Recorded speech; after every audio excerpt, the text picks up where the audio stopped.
Do you actually work for ICE? No, not at all. Nope. Explain the outfit. It's $29.99 on Amazon. I would recommend buying a small if you're my size. This one's a little too loose for my liking. But yeah, if you want some entertainment, wear this and go to a Home Depot in a sanctuary city like where I live right now, Washington, D.C., and you'll see all the illegals. Not all of them, but you can maybe see a lot of them start to run away, and you feel like a group fitness instructor. It's really good. And you actually think that's funny? I think it's hilarious. Absolutely. What's not funny is them illegally. There you have it, everybody. One of the worst people I've seen here at CPAC, and that's saying something. Appreciate it. Do you actually? Good evening, everybody. Welcome to the following program. I'm your host, Joe Neerman, aka Good Lawgic. All jokes aside, I think that's kind of a mean thing to do. I'm not going to kid you. That's kind of a mean thing to do. It is. It's kind of mean. It's like you're just taunting. Like you don't want to do that. But that was. I think it's funny that he said it to this show, which is obviously some crazy lefty shows of all the terrible people who are at ZPAC. It is good exercise, John. It is good exercise. What do you, I don't understand? They're supposedly really great walkers. That reminds me, don't forget, I need to not forget. I was talking to myself, not to you, that I have a new sponsor tonight. What else do I have for you? Well, we're going to be doing a recap on day 35 of the Trump administration, Trump 47 administration to be precise. And today we had a battle over a new UN resolution where the United States took a very unusual role of saying, not for me. We're going to look at that and discuss that. Also want to go over immigration in general as to I'm going to be exploring how immigration has changed and the impacts of that change, but also one of the things I found, which is a little bit of a breakthrough that I think probably most of you have not seen yet, is a little bit of a deep dive into exactly how dedicated the Biden administration was to making sure our borders were as open as possible, even pretty much encouraging unsafe travel. That's how dedicated they were. Like, we need to get these illegals in here, and even relaxing their normal security measures in order to ensure the prompt arrival of new people by the president, who said, I can't close the border because the Republicans are stopping me from closing. Yeah, that guy. Also, there was a hot mic on Crazy Crenshaw, where he basically said something that everyone on the right is looking at as if this is the most terrible thing any human's ever said. We're going to explore that. And finally, a little bit of humanities. That I want to sort of break down with you guys. That's our show for tonight. Somewhere in there, I'm going to throw my new sponsor out there because you guys, someone's got to pay for this show. And that's my new sponsor will be joining in with us at some point here tonight. But first and foremost, we need to talk about the United Nations, which frankly I have said for the longest time the United Nations is the most useless. Not useless. Destructive international body in existence. There's really, I guess Amnesty International might be worse, but this is purporting to actually trying to help humankind when it actually is purposefully being used to help destroy humanity. That is the UN. What was once a good idea has been co-opted by a great number of evil people. And this goes back, really, if you think about it, 50 years, how long the UN has been a complete and total disaster zone. It's really terrible. Really, really terrible. But let's start with the UN. Let's start with this. This was the story which got everyone's attention. A lot of people getting all flustered and surprised when they read that the UN General Assembly passes Ukraine's resolution condemning Russia's full-scale invasion of Ukraine. or some would say the Ukraine. Yeah. So the UN General Assembly passes the UN's resolution condemning Russia's full-scale invasion of Ukraine. The USA and Russia voted against the resolution while China and India abstained. So the United States joined with Russia in voting against a resolution condemning Russia's full-scale invasion of Ukraine. 93 countries in favor. There were 18 against. 65 abstentions. They make it as if this was, a unanimous vote with only the United States and Russia voting against. There were 18 against and 65 abstentions. So it's an interesting move by the United States of America in not simply abstaining, but voting with Russia against this resolution, condemning Russia for their invasion of Ukraine. This has a lot of folks really, really outraged at Trump and his policies, which are standing shoulder to shoulder with Russia on this particular issue. Nikki Haley, Warhawk Nikki Haley, lunatic Nikki Haley says, America has always been a pillar of freedom and democracy. We have to have the moral clarity to know the difference between good and evil, right and wrong. We can't blur those lines. We must choose a side and should never be on the side of dictators. That was Nikki Haley.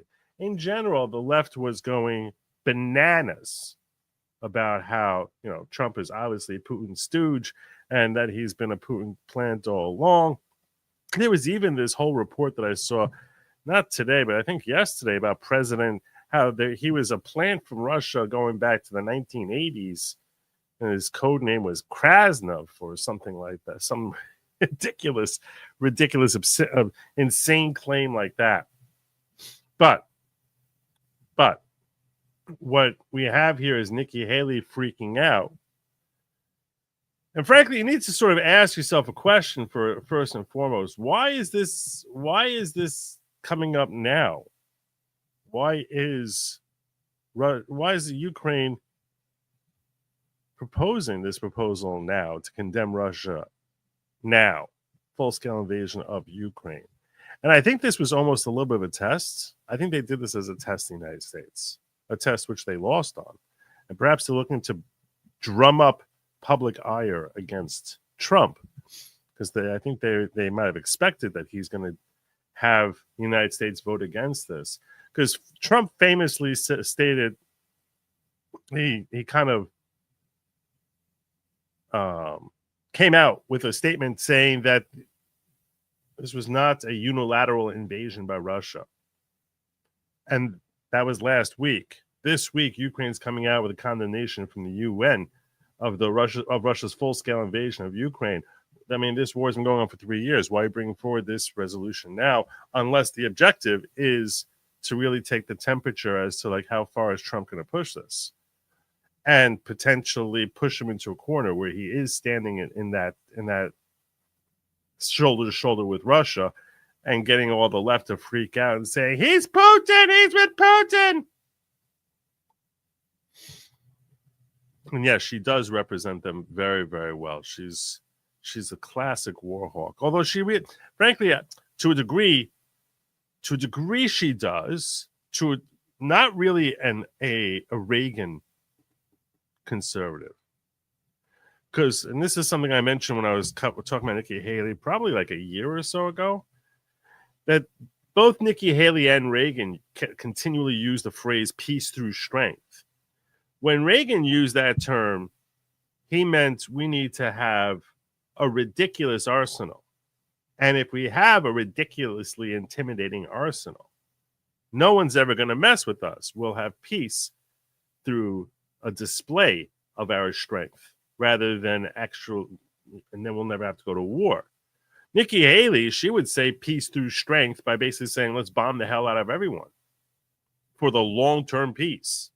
She's basically war through strength or peace through war. And it's not through strength.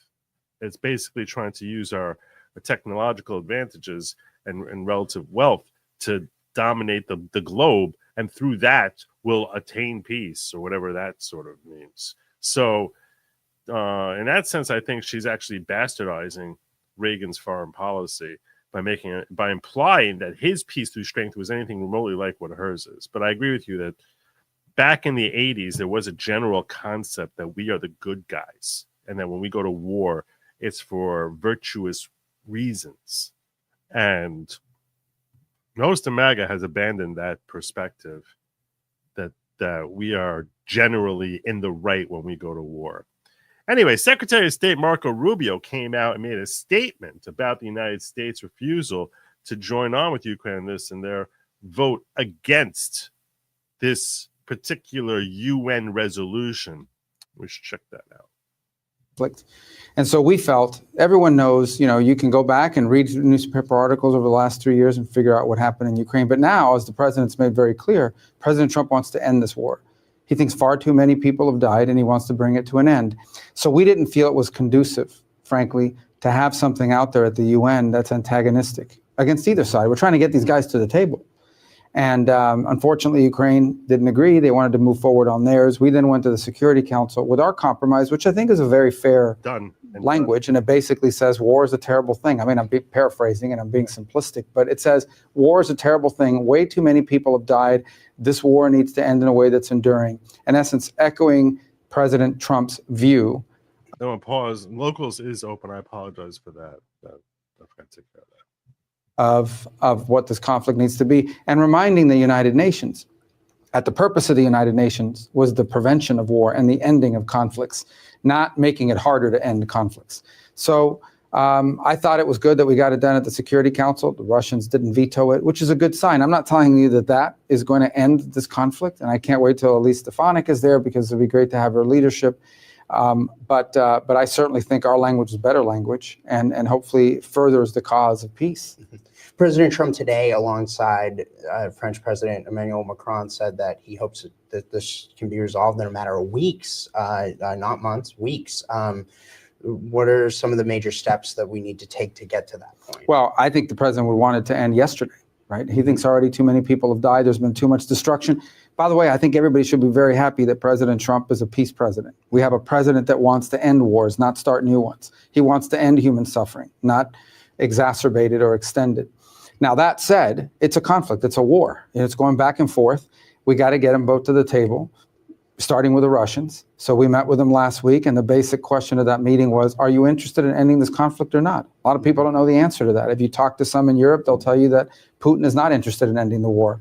They said they would be under the right conditions. We didn't discuss what those conditions were. So the next step now is to meet with them again at some point with the right group of people in the room and begin to outline what would it take for Russia to stop a war. And obviously we got to ask Ukraine the same question, because you can't stop a war unless both sides agree to it. So whether it takes days or weeks or what have you, we're going to begin that process. It may not work out, but why would anybody criticize President Trump for wanting to end a war that's cost billions of dollars? And the point here being that jumping in on this vote and purposefully antagonizing Russia is the exact opposite of the role Trump is looking to take right now, where he's looking to facilitate peace negotiations. So I think if Russia came in and put forward a proposal saying, Ukraine is to blame for its inappropriate conduct, blah, blah, blah, that Trump and the United States would have voted against that resolution as well. So I think it's a matter of, don't sit here trying to play politics through the UN. Don't come out here and try and force me to take a side so that I can present to your enemy that we are lockstep. Otherwise, you're not going to like the results. You're not going to like it. If you're going to try and use the UN to play politics, you're not going to like the result, because I'm going to be standing on the other side. And we see this like all the time. Whenever you see, friends of a couple that's going through divorce, we're like the healthiest option if you're genuinely friends with both of them, which is a little bit of a struggle for me to actually understand. But I guess that does happen, right? So if you're actually really friends with both of them, you sort of have to be like, look, if you're going to make me take sides here, because you're making me take sides, that's why I have to take the other side. It's whichever individual is making me take the other side, is making me choose one or the other. That's what's making me say, not you, because that presents almost like it's an ultimatum. Like I want you to show that you're standing with me. And that's what Ukraine was doing here. That's what Zelensky was doing when he put forward this resolution for the UN. Now, the UN, like I said, they're a powerless, stupid entity. It's professional lip service. Everything if you've been watching this channel for a while, you've heard me routinely say how every Senate committee hearing or House committee hearing is just a dog and pony show. It's a complete waste of time. There are times when Congress is actually potentially doing something which is impactful, either positively or negatively, but they actually have a capacity to have an impact. The UN has no such capacity. They are just a body that is created for complete and total lip service and PR, so that people will basically like, well, this is what the UN thinks. This is what the world thinks. Let me tell you something. In general, the concept of the UN, frankly, is so ridiculous because it has no teeth whatsoever. So the only agenda behind it would be to try and propagate public relations in favor of your country. That's the only reason to be there, is to try and basically use the UN as a PR tool. And those people who work in the UN all understand it. It's purely just a PR tool. So when it's just a PR tool, and you see that there's certain alliances within the UN which are determined to promote country A or demote country B, it's like the whole thing is just stupid. And anyone who actually comes and says, well, this is what the world thinks. Look at what the UN said. Oh, look at the UN. The UN came out with a resolution today. That's really important. No, look, we're condemning Russia. Shame on you, Russia. And who's on our side? Who are the good people who are on our side, who are going to sign together with us and say they're bad people? We don't like them. They're big fat meanies. And this is like 10th grade, girls. That's what it is. It's like 10th grade girls. And frankly, I'm never looking to have the eyes of the world look at me and say like, oh, what good guys. They're on our side. They're good people. Like that's in general, it's a sign that you're a cuck, that you're sitting there trying to placate to the world. It's the most anti-America first policy imaginable, that you're going to sit there worrying about what Canada thinks or the EU thinks or some third world country in Africa thinks or in Southeast Asia. Who cares? Who cares? Why would anyone who actually is not completely insecure have concerns about that? Now, and on the left, when they hear me say some stuff like that, and I've heard this criticism is like, well, if you're not going to have healthy relations, you don't care about having healthy relations with the world. Oh, I care about having healthy relations with the world to the extent that that's benefiting America. Yeah, for that, 100%, totally on board with creating healthy relationships. That doesn't mean that I'm sitting there trying to make them happy. They should respect the fact that our position is that we are putting the United States of America first. Because if you're in Burma, you should be Burma first. And if you're in Australia, you should be Australia first. If you're in Canada, you should be United States first. If you're in Ghana, you should be Ghana first. That's the way it is. That's just the reality. And I would have nothing but respect for someone who says, hey, you know what? I'm from Saudi Arabia. I'm Saudi first. God bless. You should be. You should be. There's nothing wrong with nationalism. Same way you're rooting for your team in the Olympics. Same way you want to see your country grow and survive. You have a feeling of nationalism for your country. God bless.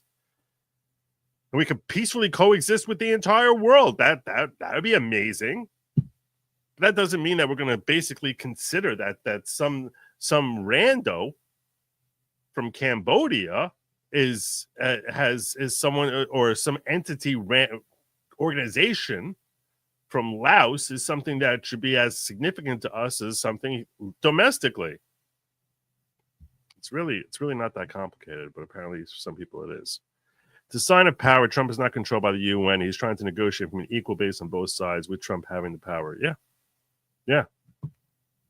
I think it's a sign that I'm not going to cater to you, because Russia knows that this UN resolution was offered up by Ukraine. They can read.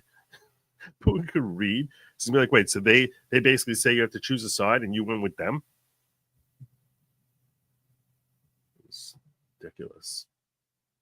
Nikki Haley coming out here saying we can't stand. We have to show the moral clarity that we're not on the side of dictators. This is why you would have been a disaster as a president. My God, what a disaster! What an utter disaster. Not to mention all the folks on the left who are sitting there freaking out, saying, "Yay, Ukraine! How dare Trump is like 1930s. He's crazy." Speaking of folks who are losing their minds, continually losing their minds, imagine being Joy Reid today. Imagine what it must be like being that lunatic today. Wait, you don't have to imagine. You can see it. My show had value, and my show had value. My show had value. It did. No, it really did. It really did. That I'm sorry. That what I was doing had value. Had value. It really didn't. Everything was looked at through a race lens. It was through this ridiculously colored race lens. And in the end, I'm sorry, I try not to cry on TV. And I say this is kind of like me on TV, so I apologize. And then it mattered. I see Karen is there, and she's been texting me as well. And so I see Karen is there also. I will just say is that in the end, thank you. Thank you, Janica. Thank you. Where I land is that the moment of guilt that I felt, that I went hard on so many issues, whether it was the Black Lives Matter issues of a young baby or a mom or a dad. A young mom or dad. Yeah, you really helped a lot of Black people with that whole BLM movement. That's helped so many Black people. So can you name any victims of police abuse who were helped out by it? Because no one can. The only Black people who were helped by it are the three founders of BLM who got rich through it. Dad that was killed, or when we opened up. Someone noticed it. Someone noticed how I very subtly just threw that out there. Hey, if you're from Canada, you should be United States first. I was wondering if that probably just like went right past like a lot of people. People's eyes to the fact that Asian Americans were being targeted, and not just Black folks. That's true. Or went hard for immigrants who've done nothing but come to this country like my parents did and try to make a life and defended them. Or whether we've talked about. Yeah, well, I hope your parents came here legally, which would be a very big distinction. Very, very big distinction. What the president is doing that is subversive to the Constitution, that is injurious to our liberty, Nothing's injurious to your liberty. Nothing he's done has been injurious to anyone's liberty. Defending books that people find inconvenient. But by books that people find inconvenient. Books that people find inconvenient, what this Makshefa is talking about is basically porn. Gay porn. Yeah, that's what she's talking about. That Nicole Hannah-Jones put into our spirit, that we need to understand 1619 as the real founding of this country, whether it... It's like you knew what she was going to say. 1619 is the real founding of this country. Oh, is it? What about all the people who came before that? Remember 1492? What about Jamestown? What about founding of Jamestown? Is that real? It's talking about any of these issues, and yes, whether it's talking about Gaza and the fact that we as the American people have a right to object to little babies being bombed, and where I oh my God, that would be such a disaster. Wow. But I guess there's a club out there for anything, right? Yes. Yes. Who is? Yeah, she's sitting there saying, like, we have to worry about Asians being, but I won't tell you that it's 98% black people who are beating the hell out of the Asians in 2020 and 2021. I won't tell you that. I won't show you the video. I come down on that is I'm not sorry. I am not sorry. You're very sorry. You're very, very sorry. Everything about you is sorry. I stood up for those things because those things are of God. And I'm a church girl too, and those are the things that I was taught were of God. And so I'm not sorry. I'm just proud of my show. You're not proud. You're not proud of your show tonight. How was tonight's show, Joy? How was tonight's show? Oh, were you proud of that? My God, this disgusting, disingenuous race baiter. I believe that I'm starting to think that she's sufficient. I mean, I look into these dead eyes, and I think to myself, maybe she's just started believing her own farts smelled like candy. I don't know. Do you think that she? I'm curious. Do you think that she's so self-deluded that she actually believes the crap that she's saying, or is she just purely a grifter? Like, is she like that far gone, that far a lunatic that she really believes it? Because this seems sincere. I don't think she's a great actress. I think she's this much of a crackpot. I think it's very possible she's just that much of a crackpot. What do you guys? I'm checking out the chat to see what you guys think on that. You know, it says 100% snake oil. If you're watching at this show, drop a comment. Let me know. Do you think that Joy Reid is sincerely this much of a lunatic, or was she just all fake the entire time? Denise Sand says, Juan Ponce de Leon founded St. Augustine, Florida in 1513. Does that not matter to Joy? No, apparently not. Apparently not.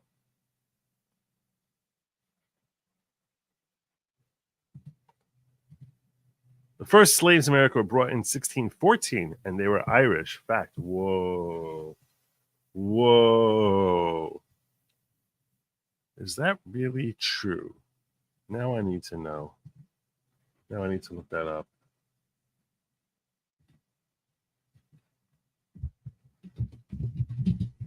Were the first slaves?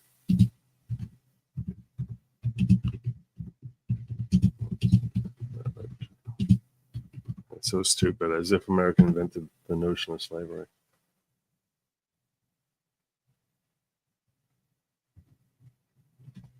Grok is disagreeing with you. Richard.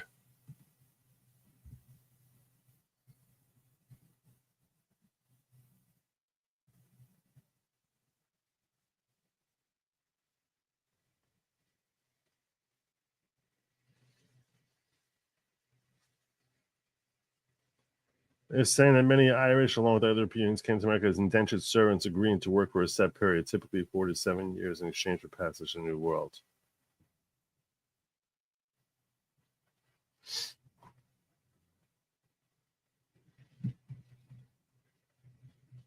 I don't know. Your post is the first I heard of Irish slaves here in 1614. So I basically have you and I have Grok. That's the only. What do you guys think? Well, I'll ask about 1614. 1614 Irish.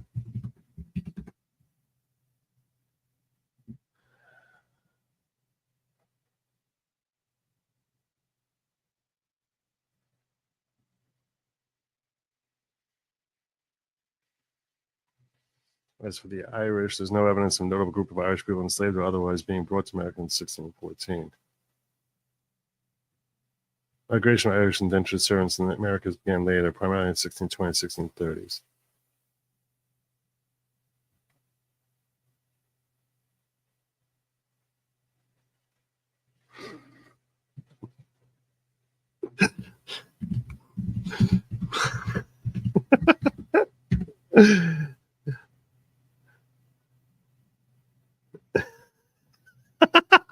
Oh my God. You guys can watch me play on Grok all night long.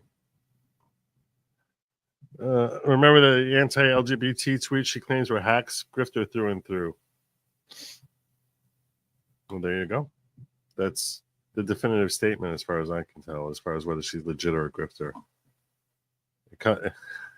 It comes to us courtesy of Philip Coggins. He's got the legitimate. He's bringing it. Brits, Span, and French et al. Sent slaves pre-1700. I don't know. All right. Well, that was an interesting little diversion there. Let's I want to talk a little bit about the immigration situation today versus a couple months ago. Check this out. Check this out.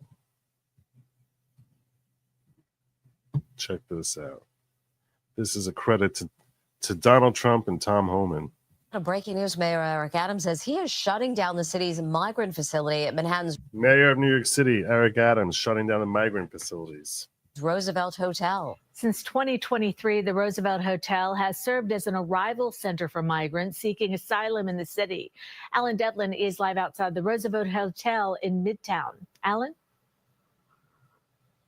Sydney and Mary, it's an iconic Midtown hotel that's been around for about 100 years. And like you just said, it's been serving as a center for asylum seekers for the past 2 years.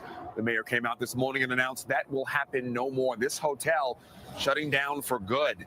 The hotel first opened to migrants back in 2023 during the height of the migrant crisis back in that year, with the city receiving up to 4,000 migrants a week.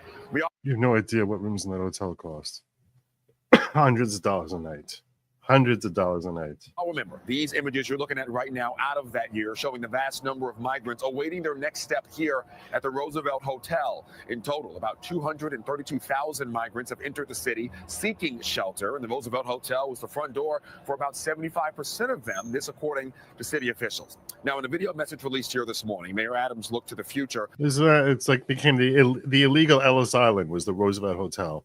What an utter disaster the Biden administration was. Worst administration in history. While touting the city's efforts to bring and keep the crisis under control in the last 2 years. Now, thanks to our policies, we're down to an average of just 350 new arrivals each week. And while we're not done caring for those who came into our care, today marks another milestone in demonstrating the immense progress we have achieved in turning the corner on the unprecedented international humanitarian effort.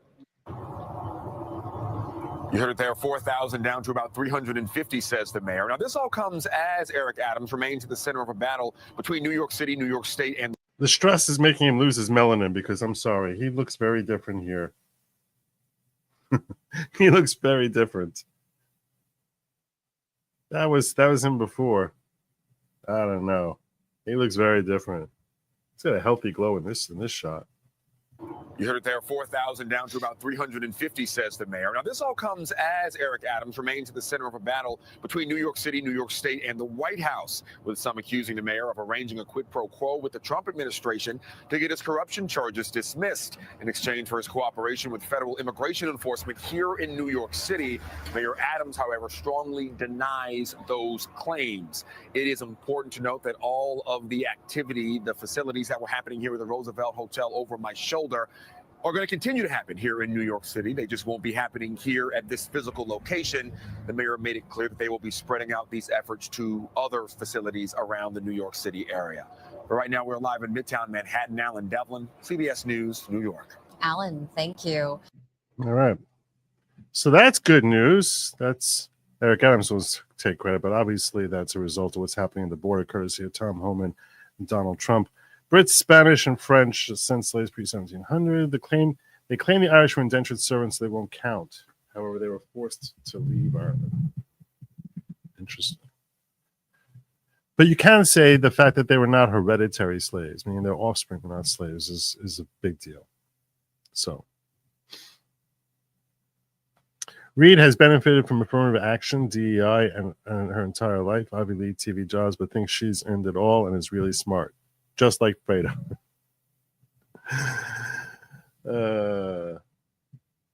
Just like Fredo. Since USA didn't exist until after the Revolutionary War of 1783, it's hard to say how it's part of United States history. Go blame Great Britain. Go blame Great Britain for slavery in 1619. We were just a colony. We were just a colony. Go blame them.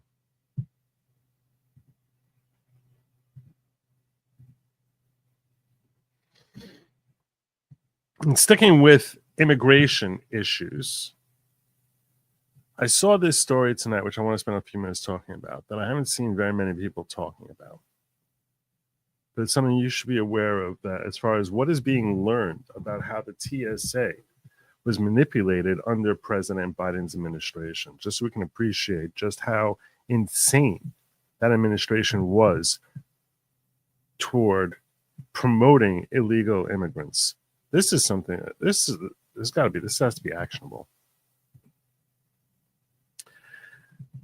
Brianna Morello reporting, the TSA under Biden focused on speeding up checkpoints for illegal aliens without IDs, not national security. During the Biden administration, expediting TSA security checkpoints took precedence over national security concerns. That's right. I'm going to say that again so we're all on the same page. Expediting TSA security checkpoints was more important than national security.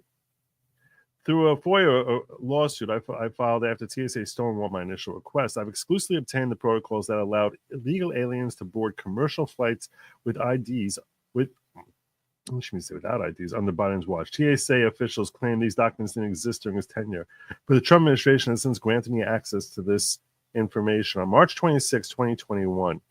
So this is less than 2 months after Biden came in. Less than 2 months after he came in, TSA issued a quote revised operations directive to address a significant increase. A significant increase.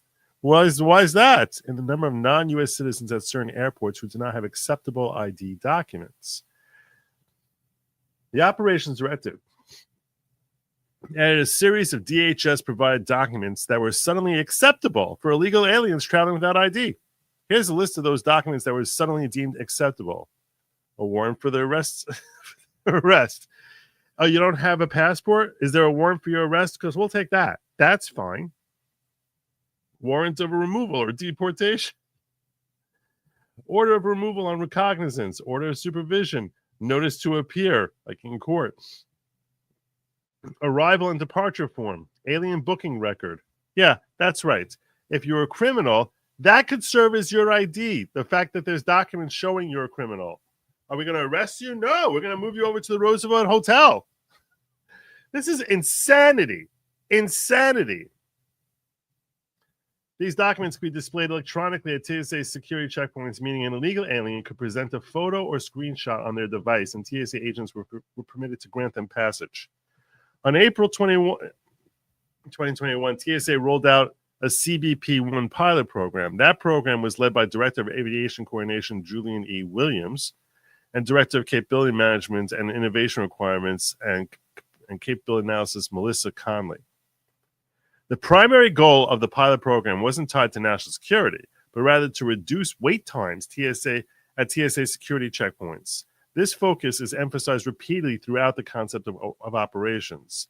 In the document, TSA says the influx of illegals without IDs places a severe burden on TSA checkpoints when attempting to vet multiple individuals.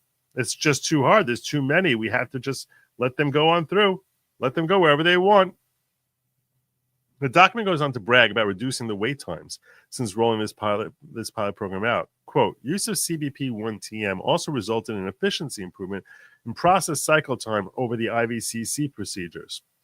The average cycle time for ID verification with CBP-1TM was 1.48 minutes as compared to an average IVCC cycle time of 12.87 minutes. So this is what we learned with the Biden administration. If you don't bother to look at real ID, the process of getting people through goes a lot faster. If you just don't look at the ID, if you don't look at that, then you could just move people through faster. Why? You sort of have to wonder why we ever bothered with ID. Why? Why would we bother with that? That's just going to slow things down. An 88.5% reduction in average cycle time per individual. CBP1 TM TSA partnered with CBP to investigate adapting the app for use by TSA as a viable, effective, and efficient operational alternative solution to validate travel documentation for adult, non-U.S. citizens with valid boarding passes who are not in possession of acceptable travel documents and are subject to ID validation. The pilot program allowed TSA personnel use a TSA-issued smartphone equipped with the CBP1 app to take a photograph of that individual and transmit the biometric through the app for comparison with CBP records. The CBP1 pilot also advised illegal aliens that the capturing of their facial biometrics was optional. We don't even need a picture of you. We don't need a picture. You don't have some paper that claims what your name is? Why don't you write down some name on a piece of paper? Because that'll be good for us. That'll work. According to the Patriot Act, all non-U.S. citizens must submit their biometrics to DHS. Here's a list of the airports that participate in the pilot program for CBP1. Alexandria International, Austin Bergstrom, Dallas Fort Worth, Denver International, Fort Lauderdale, George Bush Intercontinental in Texas, Miami International Airport, Monroe Reagan Airport, Regional Airport, Palm Springs International, Shreveport Regional Airport, Yuma International in Arizona. All these notice where these are? These are massive Democrat-run cities along the border. Exception of Denver. But all these are states along the border. The Biden administration jeopardized national security by dispersing unvetted illegal aliens across the country. How many terrorists might now reside among us? We could learn that answer through harsh consequences if the Trump administration fails to swiftly locate those spread nationwide during Biden's tenure. So there you go. So good job, Brianna, exposing just how dedicated Joe Biden was to expediting the dispersal of illegal aliens throughout our country without any ID. Security be damned. And then they wonder why the Laken Rileys of the world happen. Well, it's because the only form of ID that you can have is the only people who can get in here are people who are wanted for their arrest. I'm starting to think that when they say illegal aliens, it's not that they become illegal when they cross our border. That's not when they first became illegal. Learn to.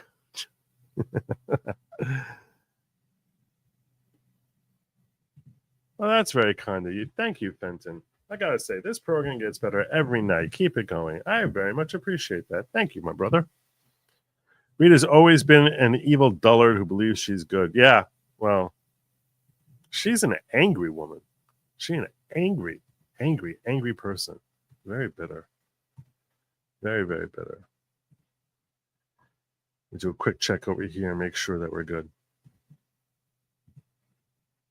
All right.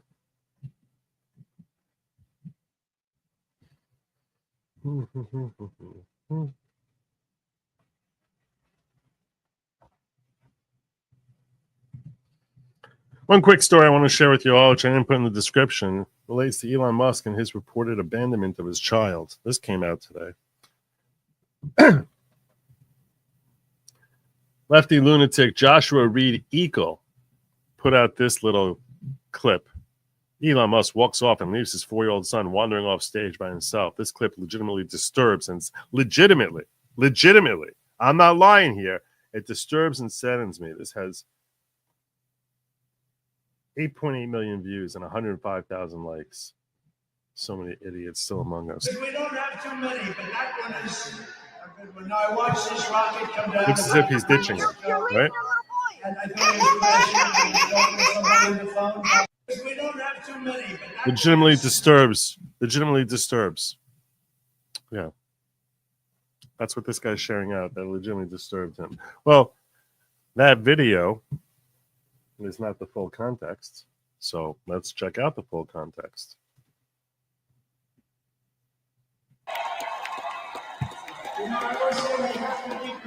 There he is getting his kid. Come on, X. Come on, little X. Now he starts walking. No, stop. Come back. Come on, X. There's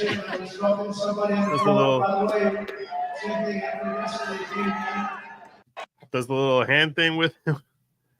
They're trying to portray him as if he's some neglectful father. What? It's like they're so twisted. If they can't lie, they have nothing to talk about. If they can't spread lies, they literally have nothing to talk about. Pathetic. Pathetic. So I guess we can steal from Keith Olbermann and refer to Joshua Reed Eagle as the worst human of the day. Good job, Josh. Way to go, you. Way to go, you. Who is this clown? I don't know who he is. Project Liberal. There you go. Sadly, the algorithm rewards his lies. And this guy's got 47,000 followers, gets 8 million views to his stupid lies. It's one of the real drawbacks of social media. If you have a sexy enough lie, people will reward you for it by giving you attention.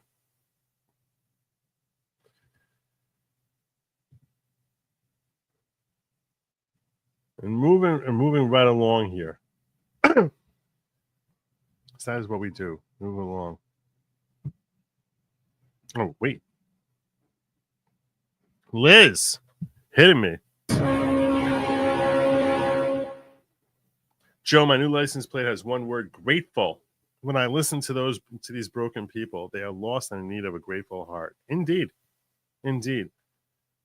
It's such an important message because, I mean, I've said it on this show countless times. The ability to recognize when someone or when God does something great for you is pretty much why we exist. It's pretty much why we exist. We actually believe that's why God created the world, was that we appreciate. It's just to express gratitude. So, great message on your license plate there. And thank you. I'm grateful to you. Genuinely. Grateful for your amazing support of the show, Liz. You're awesome. All right. Can we talk about Dan Crenshaw? We need to have a little bit of a talk about this because a lot of people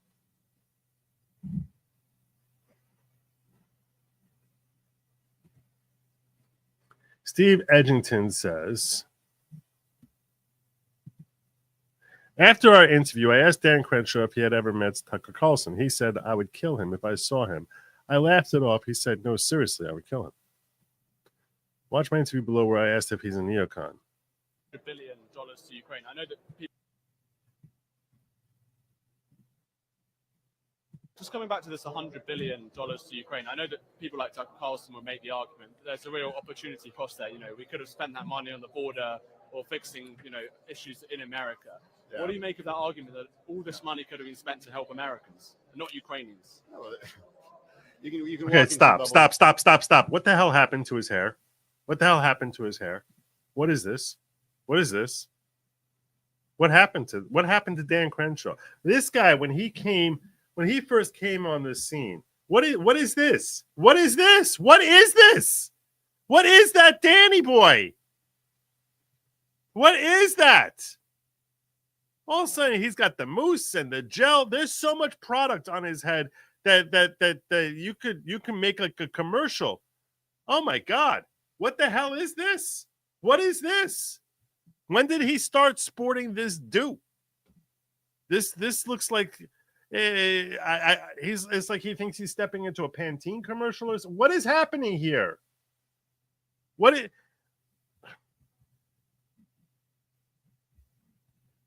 No. I'm not crazy. This is a whole new hairstyle. Don't tell me I'm crazy. I only first noticed this now. I mean, I noticed the vest, I'm not going to kid you. The vest.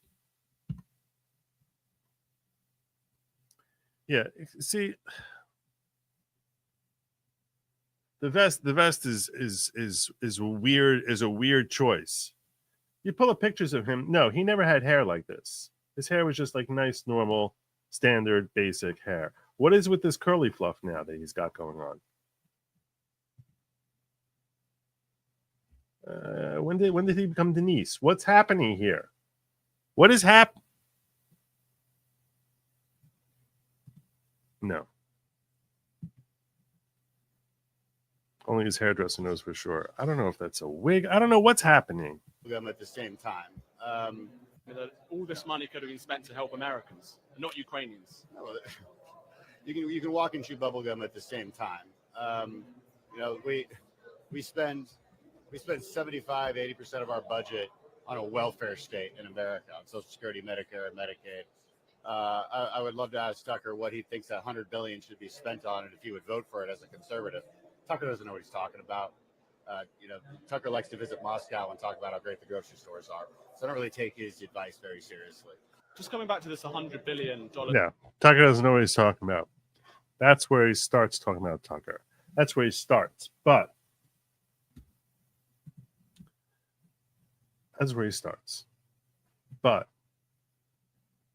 it gets much worse.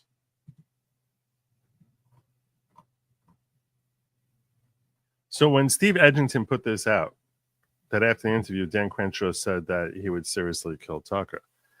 Representative Marjorie Taylor Greene put this out.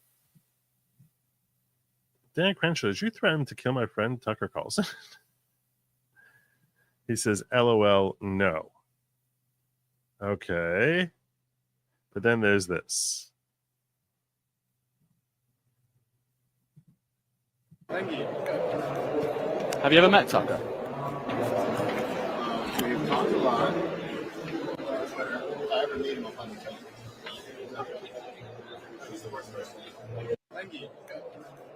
He said, what we can hear is if we ever meet him, I'd probably kill him. And you can't really hear the rest of it. We're really reliant on Edgington's claim as far as the follow-up of, he said, where he laughed on, said, when Edgington laughs it off, he says, no, seriously, I would kill him. Now, a lot of people are all over him, A, for making the statement, and then B, for trying to cover it up and deny and saying LOL no to Marjorie Taylor Greene.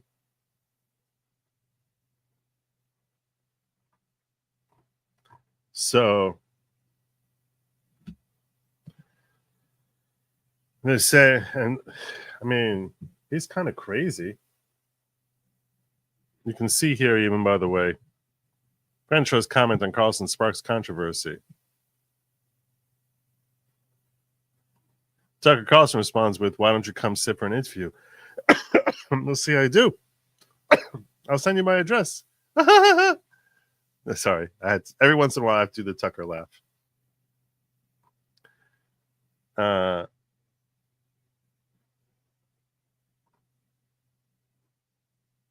Elon asking, why is Crenshaw homicidal regarding Tucker?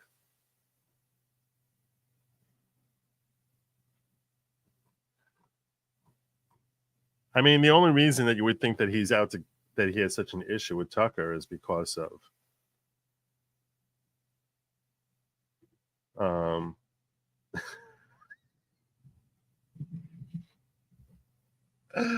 my God, that's not right. That's not right. I just discovered this point of view. You're Dan Crenshaw trying to kill Tucker Carlson. That's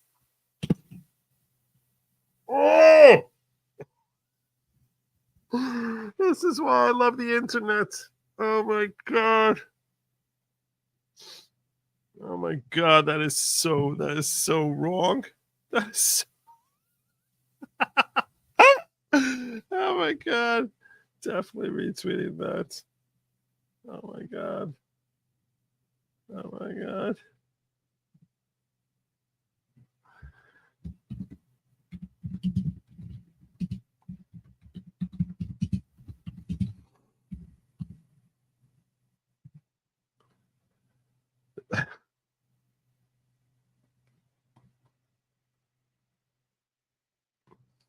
And yeah, the original video that I was linked to was deleted. as Nick sort of pointed out, and you wonder if Dan Crenshaw was threatening them too. I don't know what's happening. So, because when he shared this, it was originally on this GB news site, and when Nick Sorter and many others were linking to this link here, when you click this link, it's gone. It's gone. Which makes you wonder, why would it be gone unless they were threatened by Dan Crenshaw? What the hell is wrong with this guy? What is wrong with this guy? That's, I mean, I said that he's losing it a long time ago. I look, again, if you've been following the show for a while, you know that many years ago I liked Dan. Early on, I mean, during Trump's administration, he was pretty good. He was pretty good. I'm not going to kid you. And you know, he had some base takes. This Ukraine thing, that's where he started losing me. And ever since I saw a picture of him behind a bastardized picture of Old Glory with those stupid Azov battalion replacing the stars on Stars and Stripes, I was like, no, you didn't. And he's standing there like some mook, just smiling on the steps of the Capitol with hundreds of other doofus representatives from the House. You see him smack dab in the middle of that picture. Smack dab in the middle is Eye Patch McCain there, saying, "Yay, Ukraine!" That picture, I can't even count how many times I've ranted over that picture. It gets me so bloody outraged. So on so many different levels. Everything about it was wrong. Everything about it was wrong.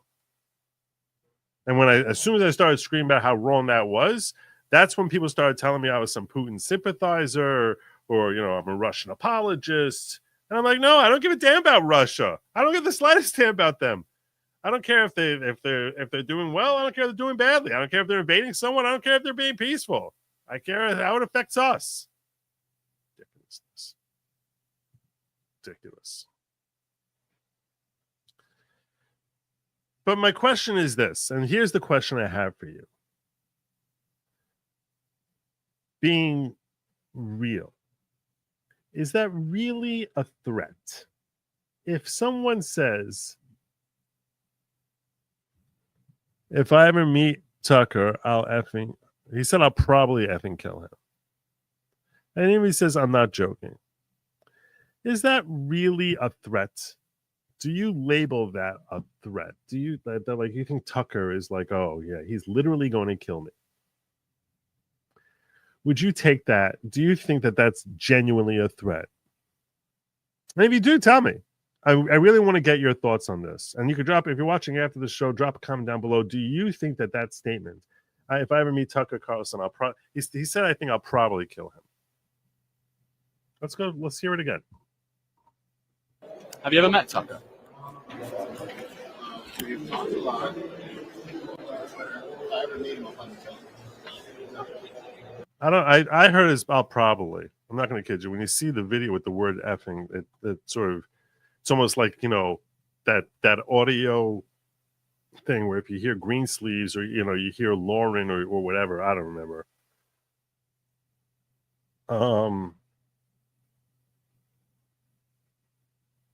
Yeah, well, anyway, so if we keep it off here, I think he says probably kill him. But let's do it like this.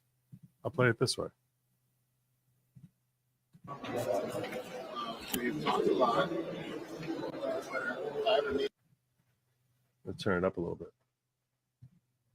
Turn it up a lot. If I ever meet him, I'll probably kill him. Maybe he did say it. He's the worst person. Have you ever met Tucker? We've talked a lot. If I ever meet him, I'll probably kill him. It does actually now sound like effing to me. I'm not going to kid you. It does sound like there's a dramatic difference between the expletive versus the word probably, because probably means that could happen, but it's not definitely going to happen, as opposed to effing means it's definitely going to happen, which makes it cross more into an actual threat type of statement. So that's why I keep repeating that. Maybe it is effing. I don't know. But I am curious about your thoughts on it. Daniel Weimer hit me with a 50 for the mistake. I don't know what mistake you're talking about. I really don't. I saw you sent me a DM.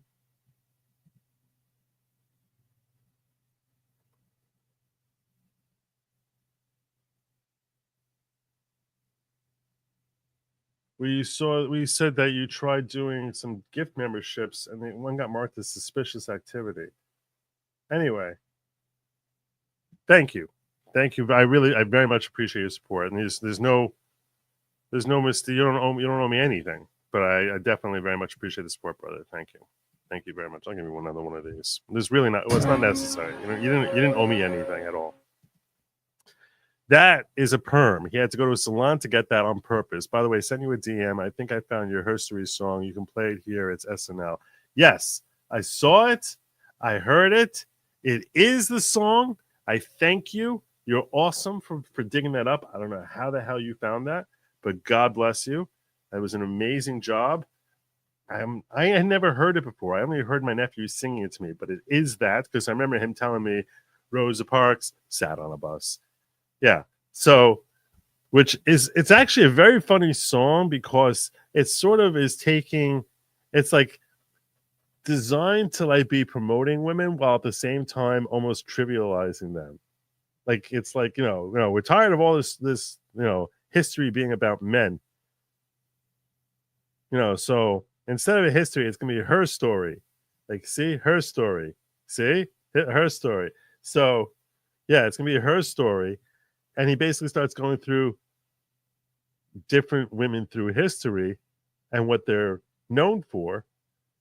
But the way he just condenses it, so it sounds like it's like really lauding women, but what makes it actually genuinely funny is that it's just when the way he phrases it, very succinctly saying what they did, it's almost like, what? That's what they did? Some of them, not all of them. Like Harriet Tubman freed the slaves. Rosa Parks sat on a bus. Amelia Earhart lost.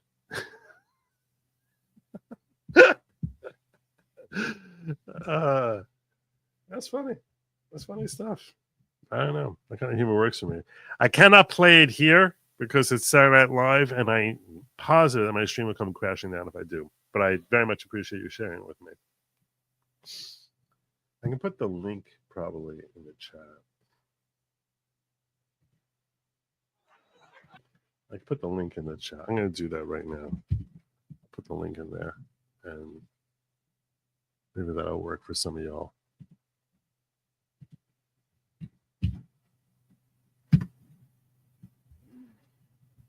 It's in your chat now.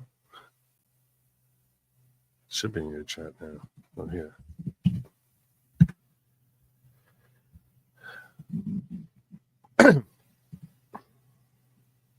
YoMofo717 became a YouTube member. Welcome to the following, YoMofo. Welcome to the following. God bless you. Following, which is not at all a cult type of cult, welcomes you and says, thank you so much for joining and broadening our circles as to what we're trying to do here. We're trying to create a better world by helping people attain greater personal growth. Line in my right eye, what's funny? I'm not seeing it. I see what you did. Fletcher Boy, very late fee from the Not a Cult.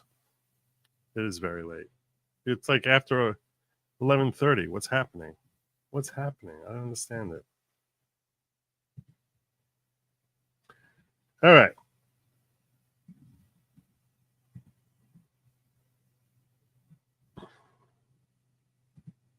Next thing I need to get to here is I promised some humanities. It's been a while. Those of you who know the show, humanities is when we basically look at different situations and assess whether society how society should be dealing with this. How should society be dealing with this? I never really came up with a better name for it than humanities, so humanities it is. I know that some of my OG really love humanities. A couple of them really love humanities. So every once in a while, when I have time, I try cramming it in here.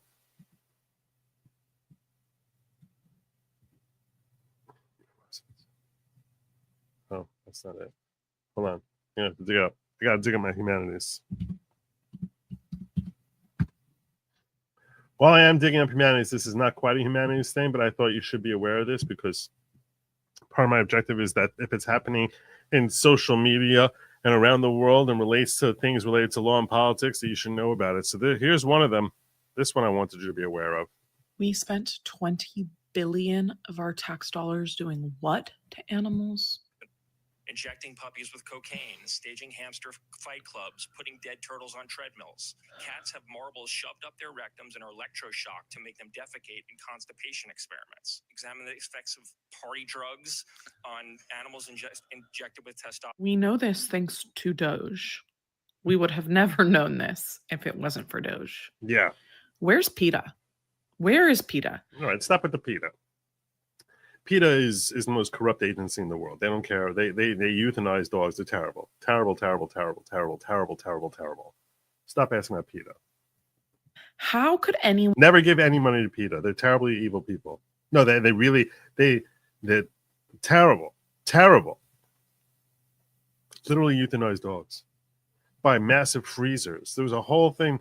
Penn and Teller had a TV show called BS 20 years ago, where they did a whole expose about PETA and just how corrupt they are. be okay with prioritize? It makes me so sad. Animals, really? 20 billion.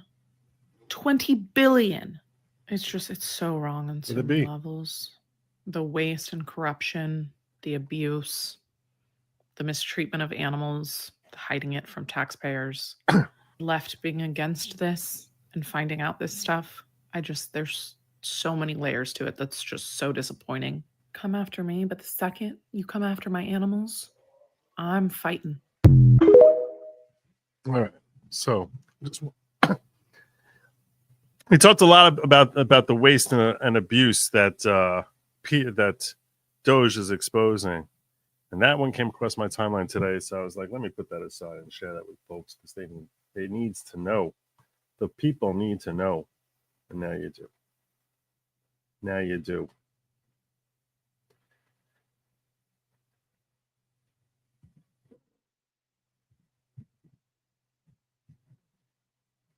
Let me do it this way. Let me open up my...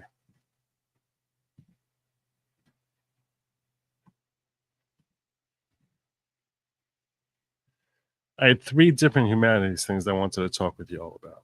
3. Count them, 3.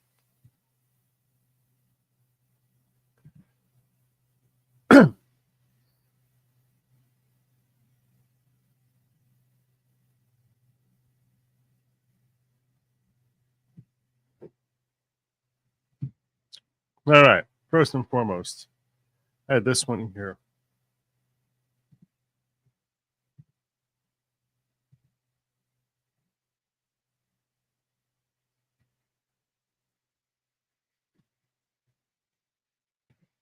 I feel like men want me, and then when they get me, they don't want me. That's how I feel. Yeah, I can tell you right now. I saw this, and right away I was like, okay, look, physically, I think anyone would admit that this is an attractive woman. Okay, can't deny it. That physically she's an attractive woman. I'm telling you now, I don't think she realizes just how much she's telling on herself. Because if when they get her, they don't want her, that means that she's a repugnant individual.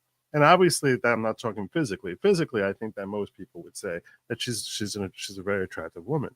I'm simply saying that her personality and likely her insecurities and her neediness, that she comes across as being incredibly high maintenance and judgmental. So it's like people see her and then want her. But if you find yourself, if this is you, if she's watching or anyone who feels the same way, this is what you feel you're dealing with, I look at this and I think to myself, that's not on them. You sort of have to assess that's on you. That's on you. If people want to be with you, and then once they actually get to that, they are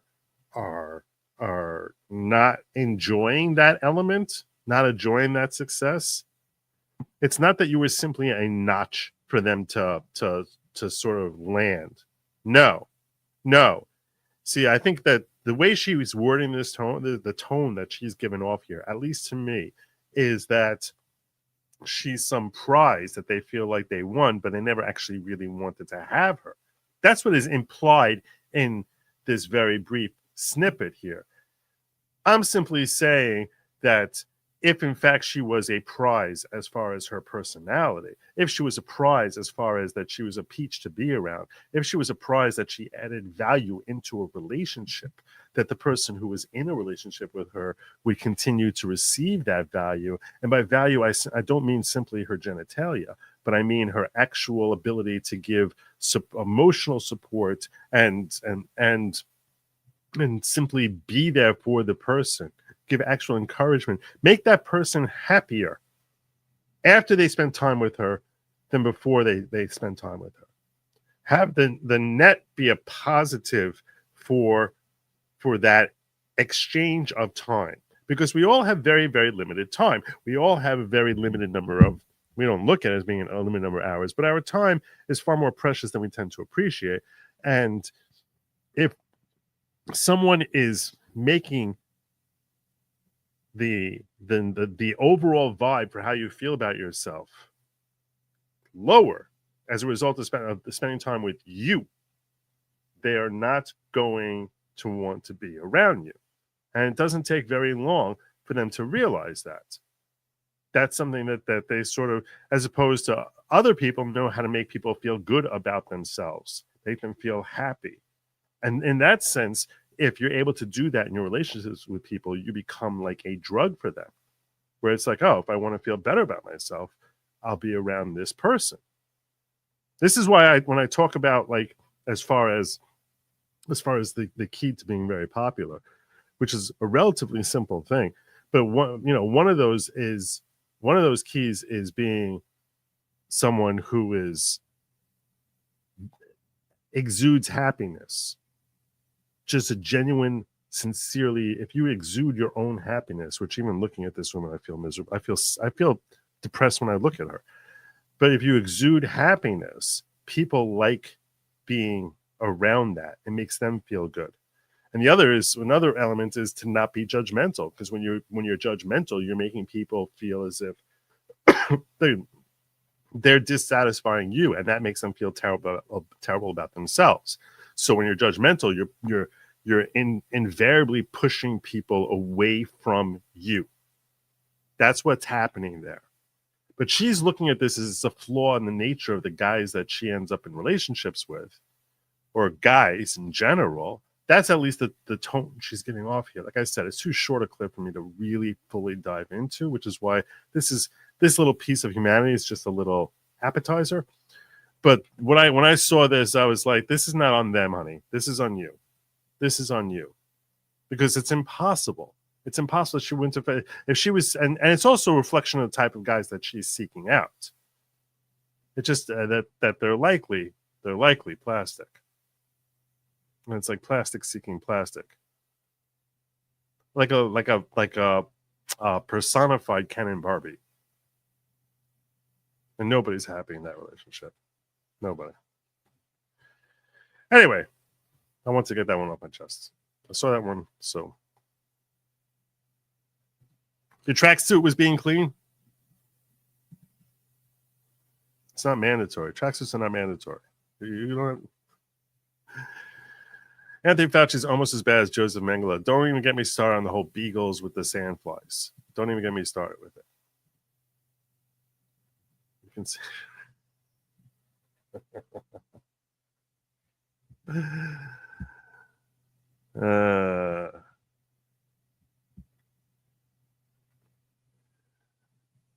That's the honey trap.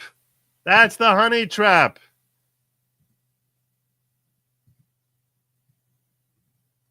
That actually plays very well into this next clip that I wanted to share with y'all.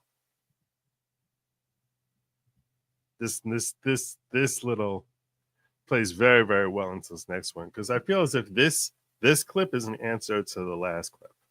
That's the perfect answer. Men only want one thing, and it's not money, it's not power, it's appreciation. The answer is appreciation. Men want to be appreciated for all of the hard work that they do to feed a family, to drive, to lead. They're the ones that start the conversations. They're the ones that ask out on the date, put themselves out there, have to pay for it. They just want to be appreciated and not be told that they're the worst, that they're the devil, that they're awful human beings, because that's just not true. Men only want one thing, and it's That's all it is. That's all it is. This is what Liz was talking about earlier. This was what Liz talking about earlier when she was talking about her new plate. It says grateful on it. That's all guys want. It's all they want. They just want to be appreciated. Yes, of course, the physical element to a relationship is something that is perhaps a display of that appreciation. It's a manifestation of that appreciation. But it doesn't have to be a physical display in that sense. It can literally be verbal, and it doesn't have to be something even or in a physical act. It doesn't need to involve bumping uglies. It could be seriously make them a sandwich. Show you're thinking about them and that you appreciate, and that you're doing something for them because you're appreciating them. This is like, to me, this is basic, and it's something that so many millennials just seem to be completely lost by this. It's something that men today, especially more than ever, probably feel so thoroughly unappreciated, so thoroughly rejected by society, so thoroughly useless, and told that they're toxic, and that women feel safer with a bear than them. I mean, and that if they express any sort of interest in a woman, they have to like walk on eggshells so that they're not deemed a perv or a creep. It's I don't know how single guys do it. I don't know how single guys do it.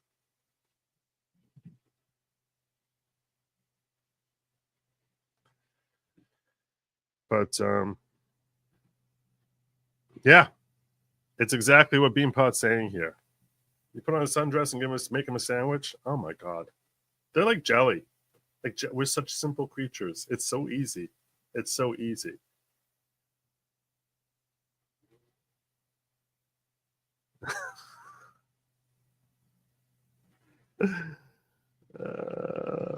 I guess that probably wasn't on your bingo card. Yeah.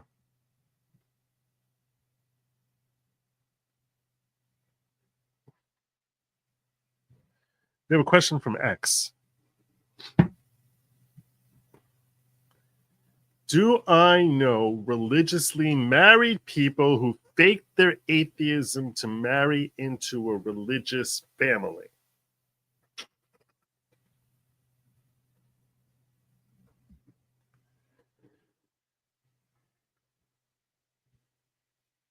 So you're saying that they were atheists and they were faking that they were religious. I do know people who sort of played up their religiosity. If that's what you're asking.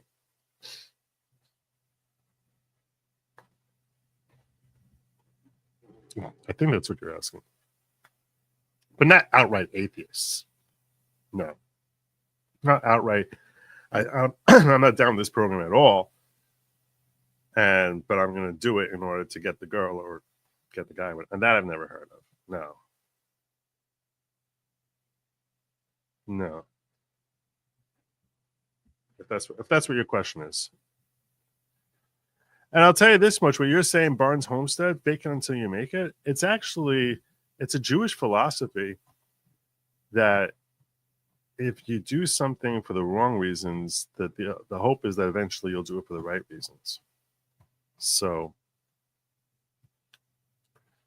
that you'll ultimately come to do it for the right reasons. That's sort of by going through the motions of doing something on a consistent basis that you ultimately end up doing it for the right reasons. But yeah. Anyway,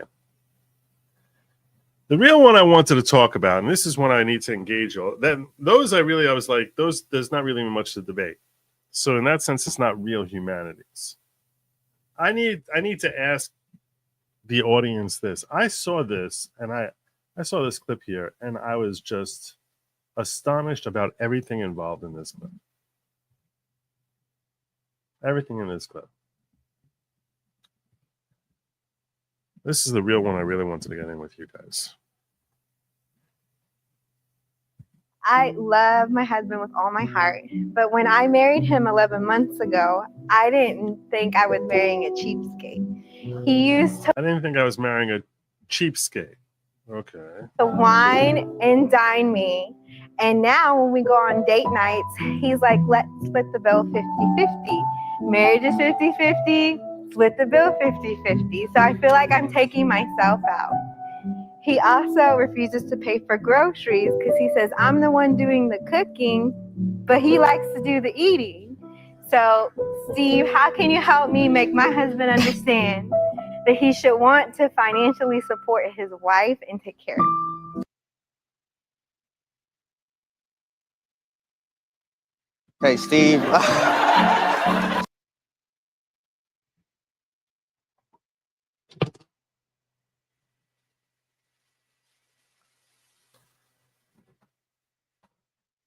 That's the question.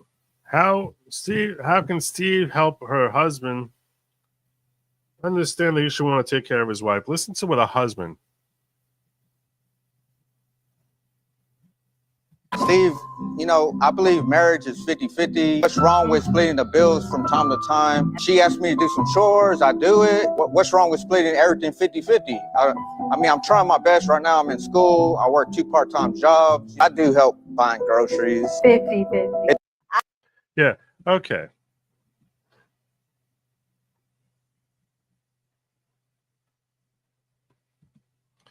She married for money? Isn't there money shared at marriage? This is what I'm wondering. This is what I don't understand anything about. What does that mean, his money, her money? I don't understand that. I don't understand anything about this. I understand literally nothing about this. What is the logic? It's like, is it your? This is just your roommate? This is like your. Is that what marriage is? It's a lifetime roommate? I don't understand this. She's crazy. He's crazy. They're both crazy. Why do you look? And I'm not going to kid you. Okay, I can understand this. I can understand this. I can understand that the bases for saying, you know what, let's put some money in an account just for her or some money in an account for him. I actually can understand that. But the overwhelming majority and all the joint expenses and everything like that, almost like it's like you sort of like, raise like a little like incentivization type of thing that you sort of try to save for yourself or whatever. I can get that. But all of the expenses of things that you're doing jointly, and that includes basic living expenses, that includes your mortgage or your rent, that includes your food and your clothing, all of your life essentials, that needs to be in a joint pot that he's contributing to and she's contributing to, and it just comes into one joint account. I don't even understand this notion of splitting a bill. What the I don't understand. Are they roommates? What is the point? What is the point to any of this? Why would you get married? Just so I know that you're not going to cheat on me? What is the point to getting married? This is such a messed up. This is not a problem with her or a problem with him. This is a problem with both of them, that they don't understand the first basic concept about the objective of getting married. They look at marriage as like sex is an act of love and marriage is an act of love. But, well, we're in love, so we have to get married. But it's like you have no concept as to what the objective of a marriage is. I think the entire notion behind what marriage is in general has just been completely lost over the last 50 years. Certainly over the last 30 years. I don't understand it. I don't understand what's happening here. 1, agreed. 2, definitely agree. 3, he's retarded. He is retarded. He obviously, no, this guy is not Jewish. No, this is not even being a cheapskate. He's trying to survive, this guy. I love my husband with all my heart, but when I married him 11 months ago, I think when he says, first of all, please.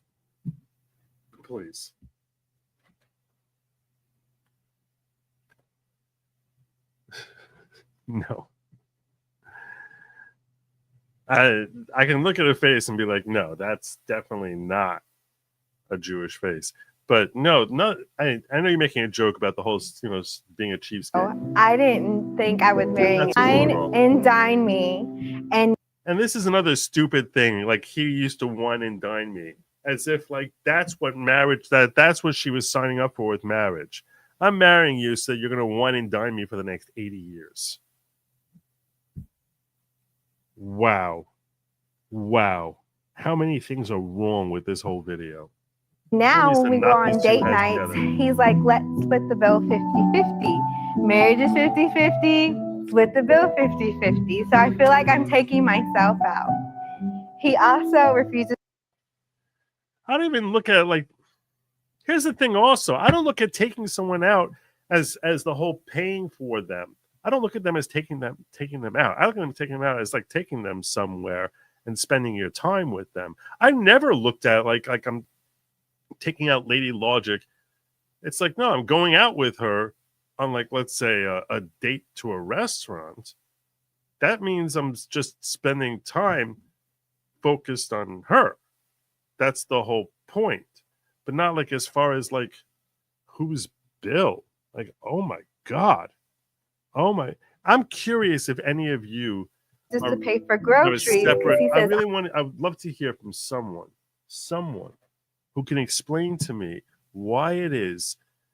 Tell me if you're married and you have a separate bank account, like you have your earnings versus his earnings. And like I said, if you have some small little account on the side, that I get. I'm talking about your basic income, that it's not coming into a joint thing. I want to hear about that. I want to hear about that.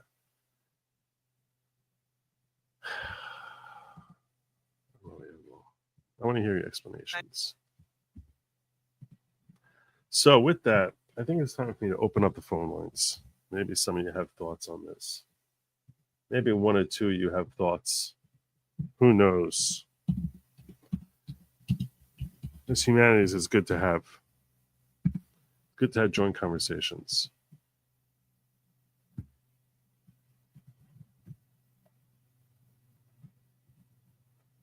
Number to call in is 972-454-0703.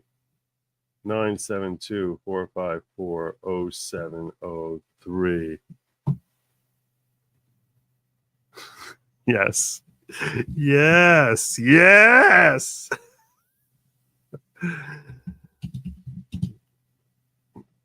If you have another humanities question you want to ask me, that's also cool.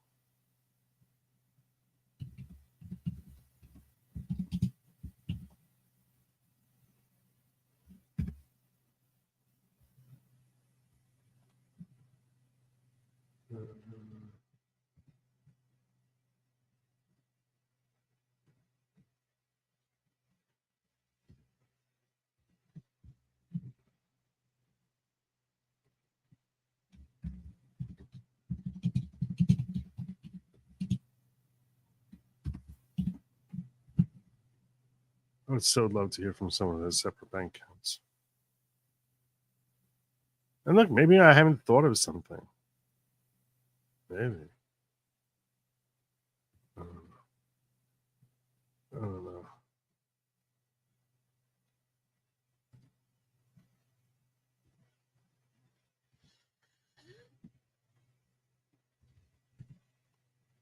100, not 50-50. That is insane. Yeah, no, I agree with you. It is. It's crazy. I don't understand that.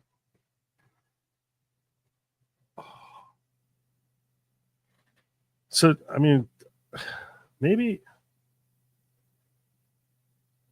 I mean, look, if one of you has like a wacky financial situation, I guess there might be explanations for it. I guess there could be. Call from. To accept, press 1. To send a voicemail, press 2. Hello. Hello. Well, that's it.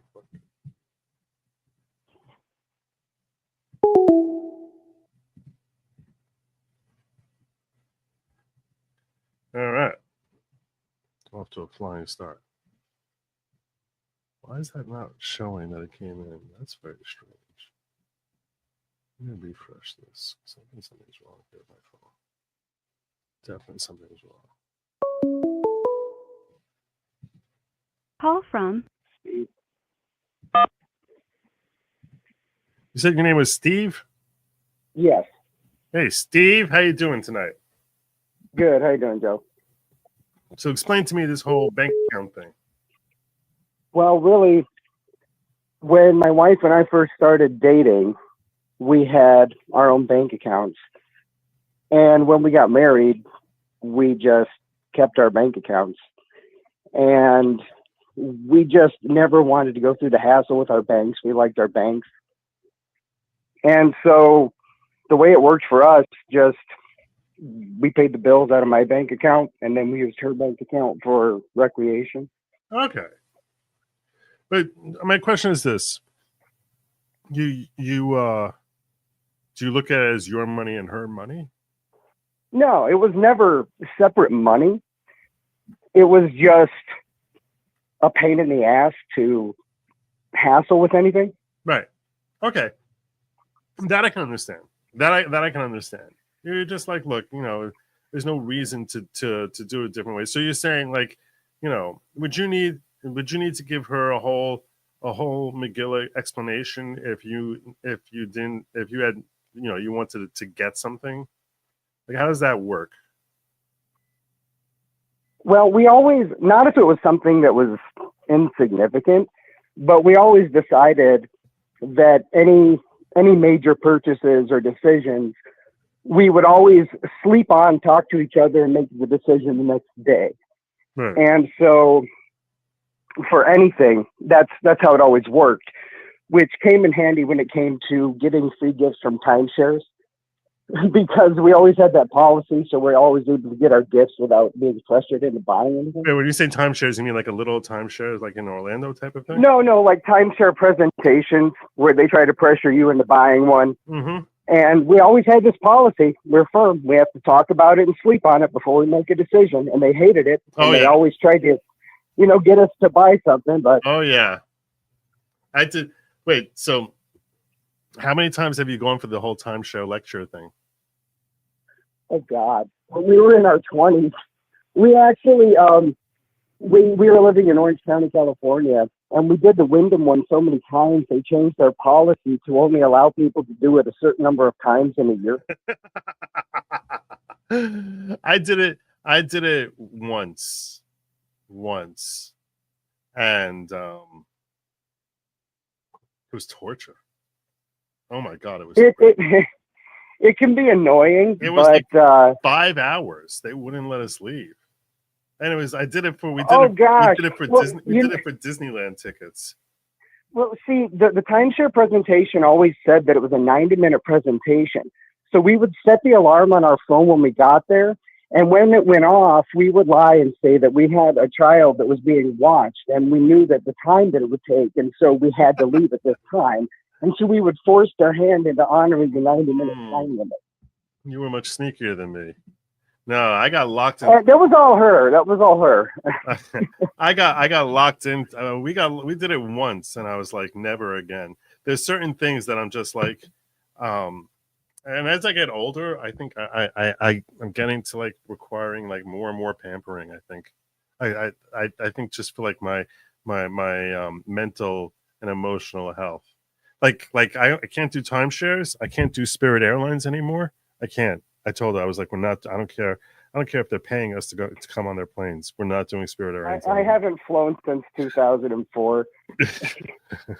I hated flying as it was, and then TSA started doing the full body scans and pat downs and stuff, and I said, forget it. So we've driven, taken buses, taken trains, taken cruise ships, but we stopped flying. Right. All right. Well, you're getting a lot of kudos from the chat. They're calling you a smart caller. So. Oh, well, thank you, chat. So there you go. Anyway, I appreciate the call, my brother.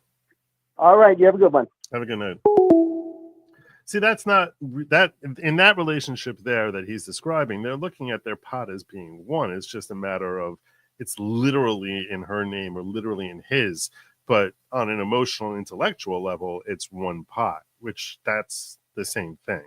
I'm not talking it has to physically be in the same account, you know. Yeah.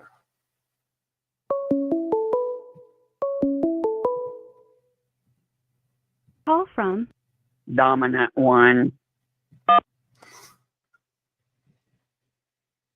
Tom Mannion, how are you? Hey, Joe. Yeah, it's me. You can call me Dom Mannion. That's like, you know, I have a niece. Okay. And okay. I know. Well, when she was like a newborn, so her name is Freda. They call her Frady. And I always forgot her name, and I always called her Faggy. They're both Jewish names, so I always called her Faggy. And it became like this running joke that I know so little about my nieces and nephews that I don't even know their friggin' names. So, and so I played into it, and I for the first 4 years that she was alive, I always was accidentally calling her Faggy, and they would continually correct me. And it got to a certain point where it just became like I knew that wasn't her name, but I would just call her Faggy anyway. And yeah, and then at a certain point when she was like 7 or 8 years old, she came over to me and asked me to not call her Faggy, that I should only call her Frady. So I said, okay, look, if that's what you want, that's fine, and I'll do that. I have no problem with that. I'll do that from now on. You'll never hear me call you that. But I am going to tell you this. You know how you have a cousin who was my daughter? Who my daughter's name is Shayla Rivka. So I always liked her middle name, Rivka. I would shorten that down to Rika. And that's what I call her to this day. I call her Rika. So I said, you know, with Shandel, I have a pet name for her where I call her Rika. And that's like my special way of identifying her. She's Rika. And it's like a special bond that I have with her that I gave her this name. So to me, I always looked at Faggy as like a name that I gave you. And that's what I wasn't trying to be rude. I sort of looked at it as like almost like a pet name for like my niece. Like, oh, that's Faggy. So that's what I meant when I was doing it. But if you want me to call you Frady, I'll call you Frady. Or do you want me to call you Faggy? Whatever you want. So she's like, oh, okay, call me Faggy. So I was like, oh, great. All right. So when I'm calling you Dom Mannion, I know it's not your name. Joe, it's okay. I tried to teach my 6 children that they do not get to pick out their nicknames. Their peer group gets to pick out the nickname. There you go. Okay, so we're on the same page on that. Mm-hmm. But talking about the marriage issue, and I'm kind of surprised. I don't know if you're looking at too much of the details about modern marriage or what, but I think you would know traditionally a marriage was a contract between the family of the groom and the family of the bride, and it usually involved some kind of exchange of property. A dowry? Well, you could call it a dowry, but it might have been 6 goats or 2 cows or a piece of land. 10,000 drachmas. It was usually right. It was usually the marrying of the wealth of the 2 families. Yes, that's true. And we got away from that. We got away from arranged marriages, and in our modern society, now we want to marry for love. It's no longer a financial issue. It's for love now. It's for the romance. Yep. Yeah. And that's what we're dealing with these young people nowadays, is they want all this romantic love, and it has there's no well, are you against marrying for love? I'm not against it. I think love can be learned, though. Yeah, I very much agree with that. Agree with that. No, and especially because actual love comes from doing something for the other person, not from them doing things for you. It's from doing something it's when you're continually doing something for the other person. That's when you feel a love for them. So it's a weird thing about human nature that's what creates love, but it does. That's why parents love children more than children love their parents, because you're just giving so much into them when they're little that's the cement bond of love. And that the point here is that I understand people have lengthy relationships. In most circles today, people have very lengthy relationships before marriage, but you're still so limited in what you can do for that other person. And also when you're doing something for that other person, that's part of the whole wooing and drawing them in towards wanting to be around you, rather than you're building something together like you are in a marriage. So that's that. And you're completely correct. That whole notion of love being the cornerstone of marriage is a relatively new invention, which is a major cause in there being higher divorce rates now, and people in general being much less happy than when they're actually building into something. Well, and I wanted to circle back to the idea that marriage was a business contract, because then both families had an impetus to make sure that marriage stayed together. Right.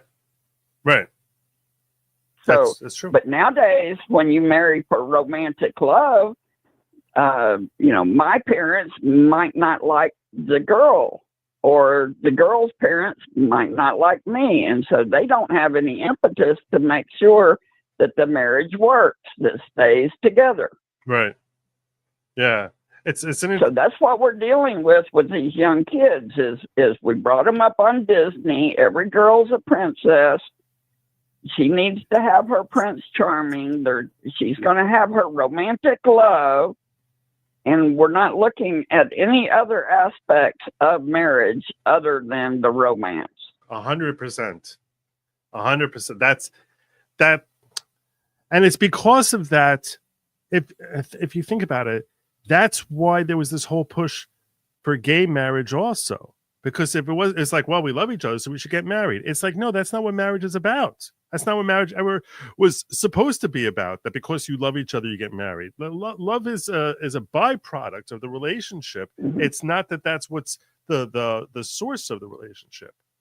But everything you're saying is spot on.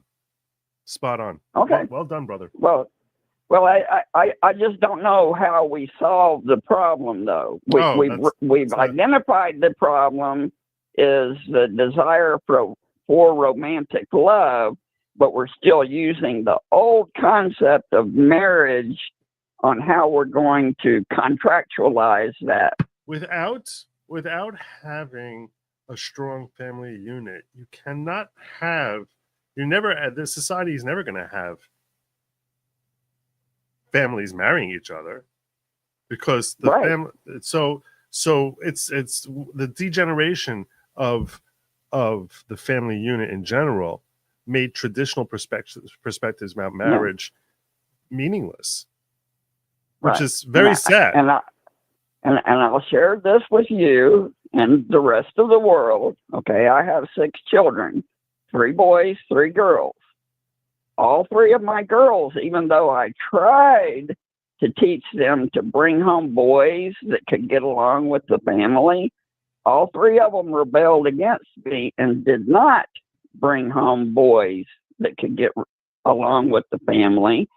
And all 3 of them, those first 3 relationships, all 3 of them failed. The second time around, all 3 of them did much better. They found out Daddy was right. There you go. Unfortunately, mistakes can be very costly. Are sometimes the only way that any of us are ever going to learn. So, thank you, my brother. I appreciate the call. Okay, have a good show. Bye. Take care, my friend. Over in locals, Sangland says Paul Elam lays the problems with dating and marriage out almost too well in this video, and I clicked the link on the video. It's called "Chasing the Dragon" by Paul Elam. And I've never heard of Paul Elam before. I'm not disputing that he probably does a great job in laying it out, but I noticed that this video is 29 minutes long, and I'm definitely not going to be stealing all of that. So, yeah, that's a very lengthy thing. But I'll put the link up for Paul Elam if anyone wants to check it out. Not that I've ever heard this video before, so I don't know. Maybe it is. Maybe Sanglant is correct in that. I don't know, but I'm putting the link into the chat in case any of you are curious about it and you're not over on locals, which shame on you if you're not. But I want you all to have better, richer lives, and seeing as how Sangland thinks this will help you with a better, richer life, why not share it? Elephant! I think people, most women, prepare for the wedding day and not the marriage. It's the opposite, ladies. Best advice: be the best that you can be, and the kind of person that someone wants to marry. It's exactly the opposite of that woman that I started with here.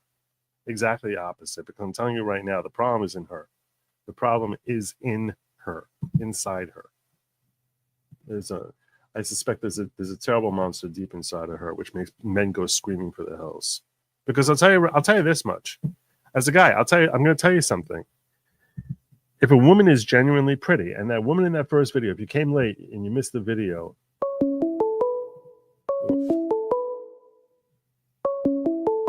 Call from Holistic Life Consultants.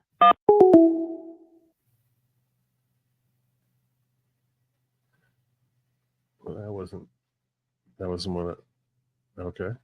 I don't know how that happened, but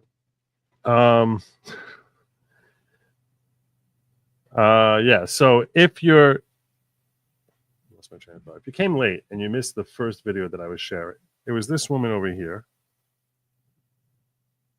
who I think objectively, 97 out of 100 men are going to say this is an attractive woman, like a physical, and yet she just, I'm telling you right now, she's a monster from what we hear.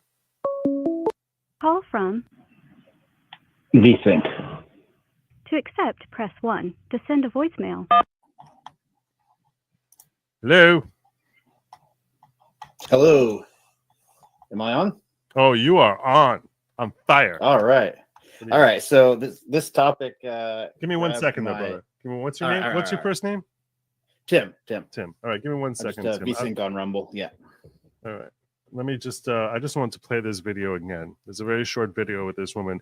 And the point that I was making with this woman is that she is what I think most men would objectively agree, an attractive woman. And I'll tell you this much. I feel like men want me, and then when they get me, they don't want me. That's how I feel. I feel like. And what I'm saying is this: if they don't want her anymore when they get her, she must be a nightmare to be around, like a nightmare. Because when the prettier a woman is, the more men will overlook her shortcomings. It doesn't just get you in the door; it buys you a ton of grace. I'll never forget when when in my circles when we date, it's not at all like with you guys. It is so you have someone who's an in-between person who will set you up with someone. And I'll never forget, if you could just mute yourself for a second, Tim, because I hear like clicking in the back. All right. So you just mute yourself for a sec, brother. Thanks. So I'll never forget that when I was dating, before I ever met Lady Lawgic, so I would have people that set me up, and you go on dates, and basically you keep dating until one of you says, no, this is not the right person for me. And it's very much marriage objective. And they still do that today. I'll never forget, there was this one girl I went out with who was just physically a very, very attractive girl. Like she was just like very attractive. And she started telling me this story. She came from a lot of money. She had a very wealthy family. She's telling me this story. And she's like, so my mother got this custom-made dress. And like, I'm not even going to tell you how much it cost because it was crazy how much it cost. She got this custom-made dress, and she comes home, and I couldn't even believe it. The guy was like, Ma, you're going to wear that in public? It's a schmata. It's gross. It's disgusting. It's awful. And I said to her, this was a custom-made dress?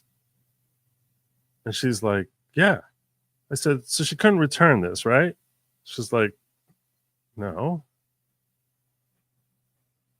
And I'm sitting there as she's talking, and I was just like, I'm thinking to myself, you couldn't lie to her? I'm like the way she was talking, everything about her seemed so shallow and so self-absorbed. Now I'm going to tell you something. This girl, I called her on Saturday night, and I said, let's go out tomorrow. And she's like, I'm going to make a picnic for you. I was like, oh, cool. That sounds awesome. Let's do that. She's like, we'll go up to this mountain and we'll, I know a good rest stop there. And I was like, perfect. That sounds perfect. Amazing. I can't even tell you what this picnic was, how lavish it was. It was so impressive. I couldn't even believe it. There was like these meat sandwiches that they had picked up. She got 2 roast beef, 2 corned beef, 2 pastrami, and 2 salami because she didn't know what kind of meat I liked. She had this kind of soda, that kind of soda, like so many different snacks and appetizers. I can't. She must have spent, I don't know. I'm talking back in the 90s. She must have spent like $200 on this thing, which today would be like $400. I couldn't even believe it. Plus, she actually made this chocolate mousse thing that she had to spend like hours that she made by hand. Not to mention, I almost forgot that there was this other basket of like, sometimes like when you go to someone's house, you want to bring a basket of stuff. So people will prearrange a basket of like different snacks and goodies and stuff like that, which that also costs like another $50. That too. Okay. She threw that together for me in less than 1 day. I don't even know what the heck. It's crazy. So I knew that, like, okay, you don't do that for someone. This was like our 3rd or 4th date. You don't do that for someone unless, you're interested in them. But when she's talking to me and I'm looking at her and the sunlight is streaming on her face, and I mean, it was like just a beat. I'm looking at this picnic she put together and this, and like everything that I'm seeing, like physically, was just so ridiculously attractive. And as she's talking, I literally had this thought of, I don't remember ever being so attracted and revolted at the exact same time. Like completely revolted. Like I was just like, I don't even want to be around this person. Like so utterly revolted. And when my point is that when the prettier a girl is, the harder you try to look past the smallness in them, because you're like, maybe there's some good in them. No, it's like the whole "I can fix her" meme. It's like, no, this has to be okay. But you just, no, it's not. No, this is really not. This is really not okay. I can't live with this. I can't live with this. So yeah, I knew in that moment, I was just like, man, this sucks. This really sucks. So yeah, the reason I bring this story up is because the prettier a girl is, the harder you're going to be. You're going to fight to try and avoid running away from her. And that's what I'm saying. If this woman has every guy running away from her, I'm telling you right now, this woman is scary. She's a scary, terrible monster. That's the only possible explanation. That as soon as they get her, they don't want her. There's something scary, terribly bad there. Anyway, that was a very lengthy story, and I had Tim on hold here this whole time. You still there, Tim? I am. Yeah. Sorry for that. So, no, it's good. I feel like it was going to give some context there. I didn't. I kind of lost track of I saw the other clip you were playing, but anyway, yeah, I was gonna chime in on the topic of the bank account thing. Yeah, exactly. So, I guess my inclination, personally, just would always have been to have individual accounts, but my wife and I situation, we've been married 2 years now. So there's a couple reasons for that, but we've had different let's say financial fortunes over the years. We've known each other for like a decade plus. And so right when we got married, actually, she was in a better situation than me.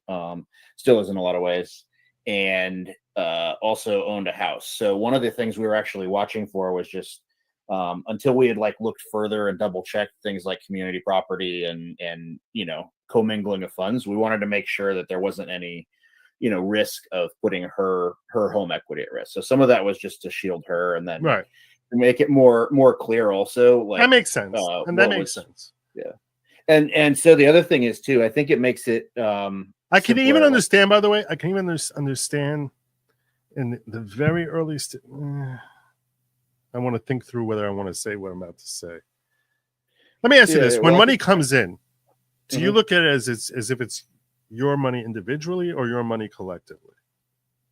I think, and I'm speaking for myself, my wife's actually maybe listening in the other room. She's still awake, so we'll see if she reacts. But no, I would say to me, and I think to both of us, we think of it as our individual money, and then contributing to the household thing. So I think it's more, rather than having a big pot and then like giving ourselves or each other like an allowance, so to speak, it kind of goes in reverse.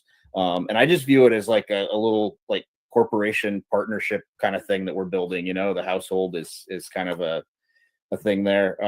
But I think the sort of root of my thinking on this is just that no matter which way you go, it ends up being sort of 6 of one, half dozen of the other, right? Like if you're building a life together, if you're actually building a life together, you can account for it one way or account for it the other. But in some way or other, you're going to have to deal with the fact that at different times in life, one of you is going to be contributing more than the other. Mm-hmm. And that could be just contributing different things, or it could be like one's burned out or sick or whatever, and the other's not. And so I think you can really get down in the weeds if you want, and you could just like itemize and who did what. And like, I'm also just complete nerd about this stuff. So, whatever. But you can go and itemize like, okay, like, was this a joint expense or an individual expense? And like, here's our household inventory and I drew from it and all these kind of things. And or you can look at it as a big pile, right? And but then either one way you have to account for it, and then you say like, okay, well, this person put in so much, but they're drawing out more, and then you talk about it, and then you're saying, oh, but we have to account for this person's contributing more in a different way, right? Versus if you're not tracking it down in that level of minutia, you end up having to have the same conversation just from a different angle. I don't think there's a way around it when you're committed to each other for a length of time, and you have to deal with the fact that you're doing different things, and especially when you might have if you end up with a situation with a breadwinner and a homemaker, you end up. I want to just pause you here because you just said something that was really interesting to me. I mean, a lot of what you're saying is very interesting to me. Don't get me wrong. But there's a phrase you just used, which I found interesting, which was committed for a long time. Aren't you committed for the rest of your life? I mean, I hope that's a long time.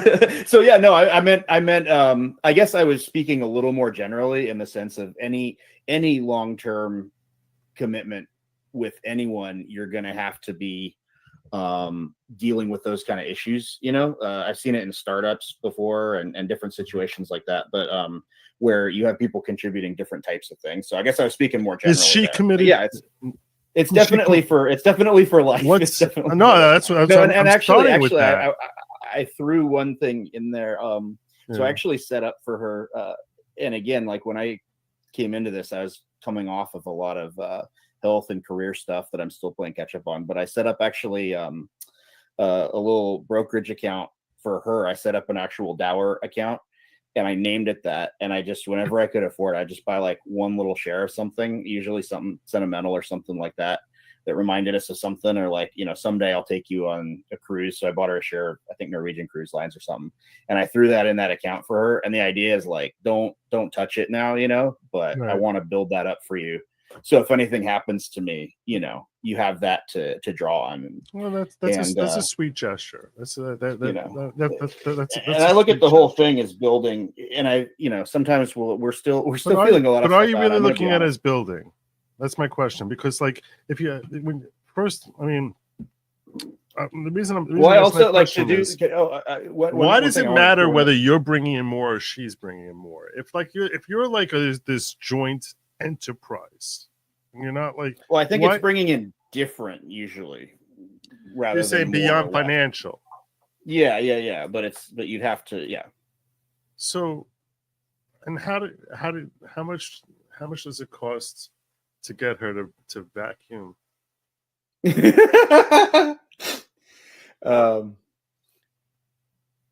Yeah. Oh shoot! I wanted to throw something. Do you see my point? Do you see the point of my question? Yeah. Like I don't understand how you. I don't understand how you put a value on that. You've been married a lot longer than us. Don't you have like a give and take? Don't you ever like, oh, I don't want to do this, and like, okay, I'll do this for you. So I'll tell you that the way we have it set up is this: things that are inside the house, taking care of things inside the house, are primarily her responsibility. Mm-hmm. Things that are outside the house are primarily my responsibility. Mm-hmm. Financially, we always had like a joint pot. Now, at this particular juncture, because I had this whole thing set up with this company and everything like that, there are financial reasons that we have it separate. On an emotional level, I feel as if everything is collective. I don't feel as if there's money that's mine or hers, even though technically, legally, it is hers. But and technically, just to touch on that too, like that's one other aspect that could be important. But there are financial reasons outside of our control, which is why that is. Mm-hmm, you know what I'm saying, mm-hmm. Like, in other words, that it's financially healthy. It's financially beneficial for me, for her to have her own money. So it's like mm-hmm. it's to my advantage that she has her own money. So yeah. So like liability protection, right? What I'm just saying, there's just financial. There are financial upsides that are rewarding for both of us. But as far as like emotionally, like I sort of feel as if I experience has taught me that if I ask her for money for anything, without a hesitation, she'll give it to me. If she asks me for money for anything without a hesitation, I'm going to give it to her, because I don't look at it as if this is my money. Like, this is like, this is squirreled away from my personal stuff. Because I'll tell you this much. One day when you're dead, whatever money is in your account, they're not going to be burying it next to your corpse, right? I'm just asking you, Tim. I mean, they're not. I'm going to have it piled on a giant ship with me and burned. But that's what I mean. If you think about it, like, what is the reason to? Because it does sound as if you're sort of viewing it as if like this marriage is 50-50, and if I'm going to be doing this, you have to be doing this. You definitely need to have understandings with your spouse as to how things are going to function. So you sort of have a clear understanding as to what is expected of you and what you're expecting of them, and that works both financially, emotionally, physical needs, and things of that nature. That you sort of have your parameters worked out. I mean, I can tell you a funny story with the dishes that happened in the first 6 months when we got married, which is how Can I just to make sure I answer the point you made, and then I want to just go for it. Yeah, and I saw someone in the chat throw I think it's lyrics, but they talked about learning like we're both coming from backgrounds where we're having to like build up some trust and figure out how to trust healthfully and those kind of things. So that's some of it. But also in terms of you talked about building a business. So I'm, I do trading and stuff like that. So I'm in the markets. My money, when I have it, is working, and it's, basically working capital, right? Right. So in other words, it's your money. It's your money, but you use money in order to make money. Yeah. And so in that sense, right? Like, and so the more I can keep available to work with, right, the better that can go, the more flexibility I have, et cetera. And so from that And that's what you do for a living, or that's a hobby, or that's what you do for a living, or what?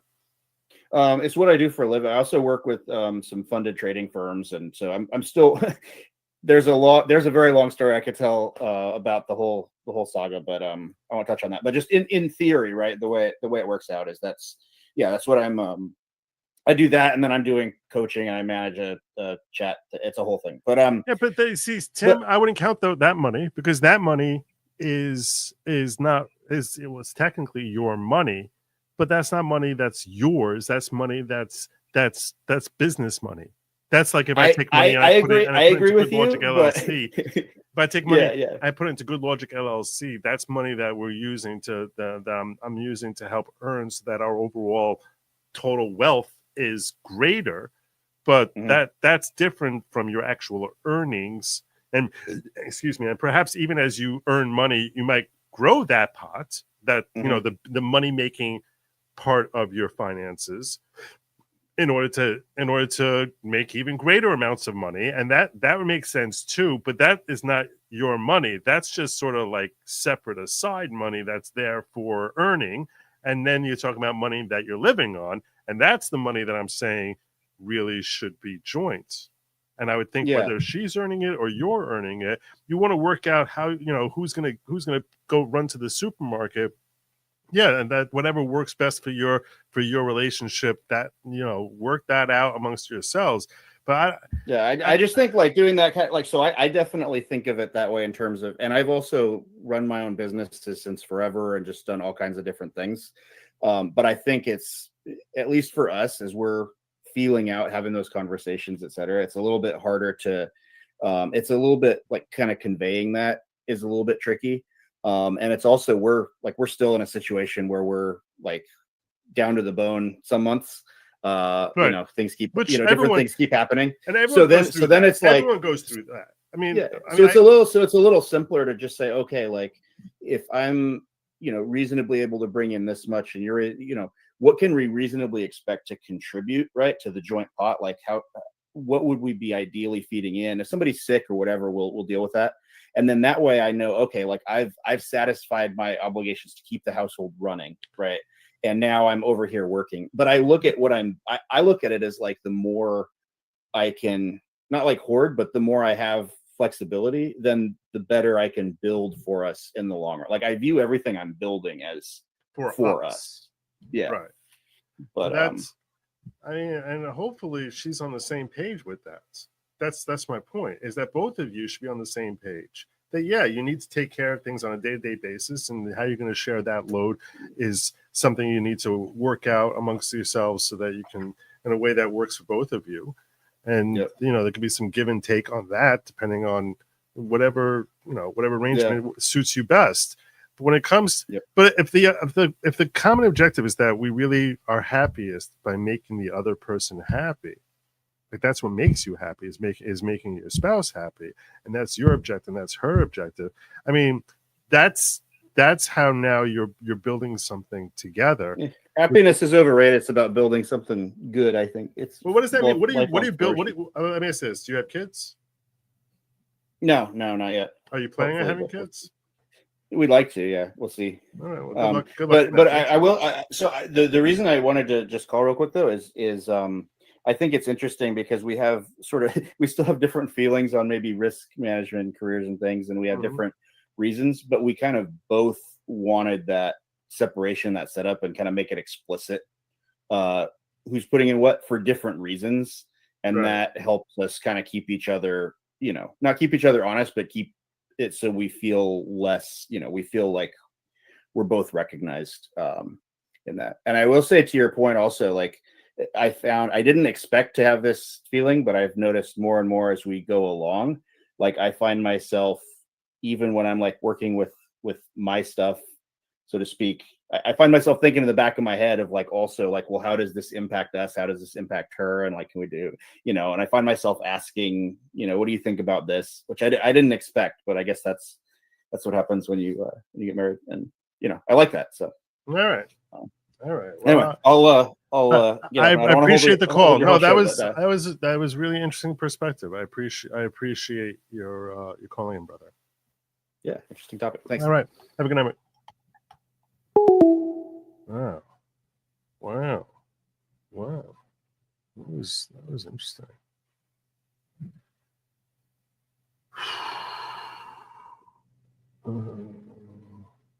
Trying to decide what I want to call back.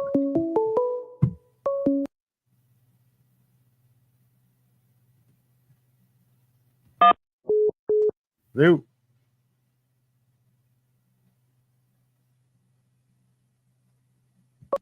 Call from Brandon.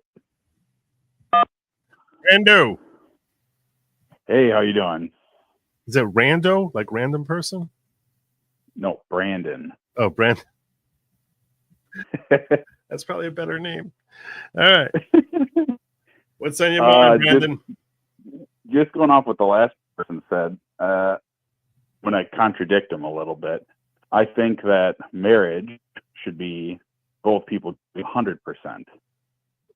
And the 100% you give might change throughout the relationship, it might change throughout time, but you're really giving 100% of what you can give the relationship at any given time. So if the wife is the breadwinner in the beginning and the husband not, it is possible that she decides she wants to cut back her hours and stay home with the kids and raise the kids. He's in school. He was in school while she was the breadwinner, and now he's the breadwinner, but it doesn't mean either one of them is giving less of what they're able to at that time. Well, look, during different phases in a relationship, people are able to contribute different things. But I agree with what you are saying as far as that. This is your life.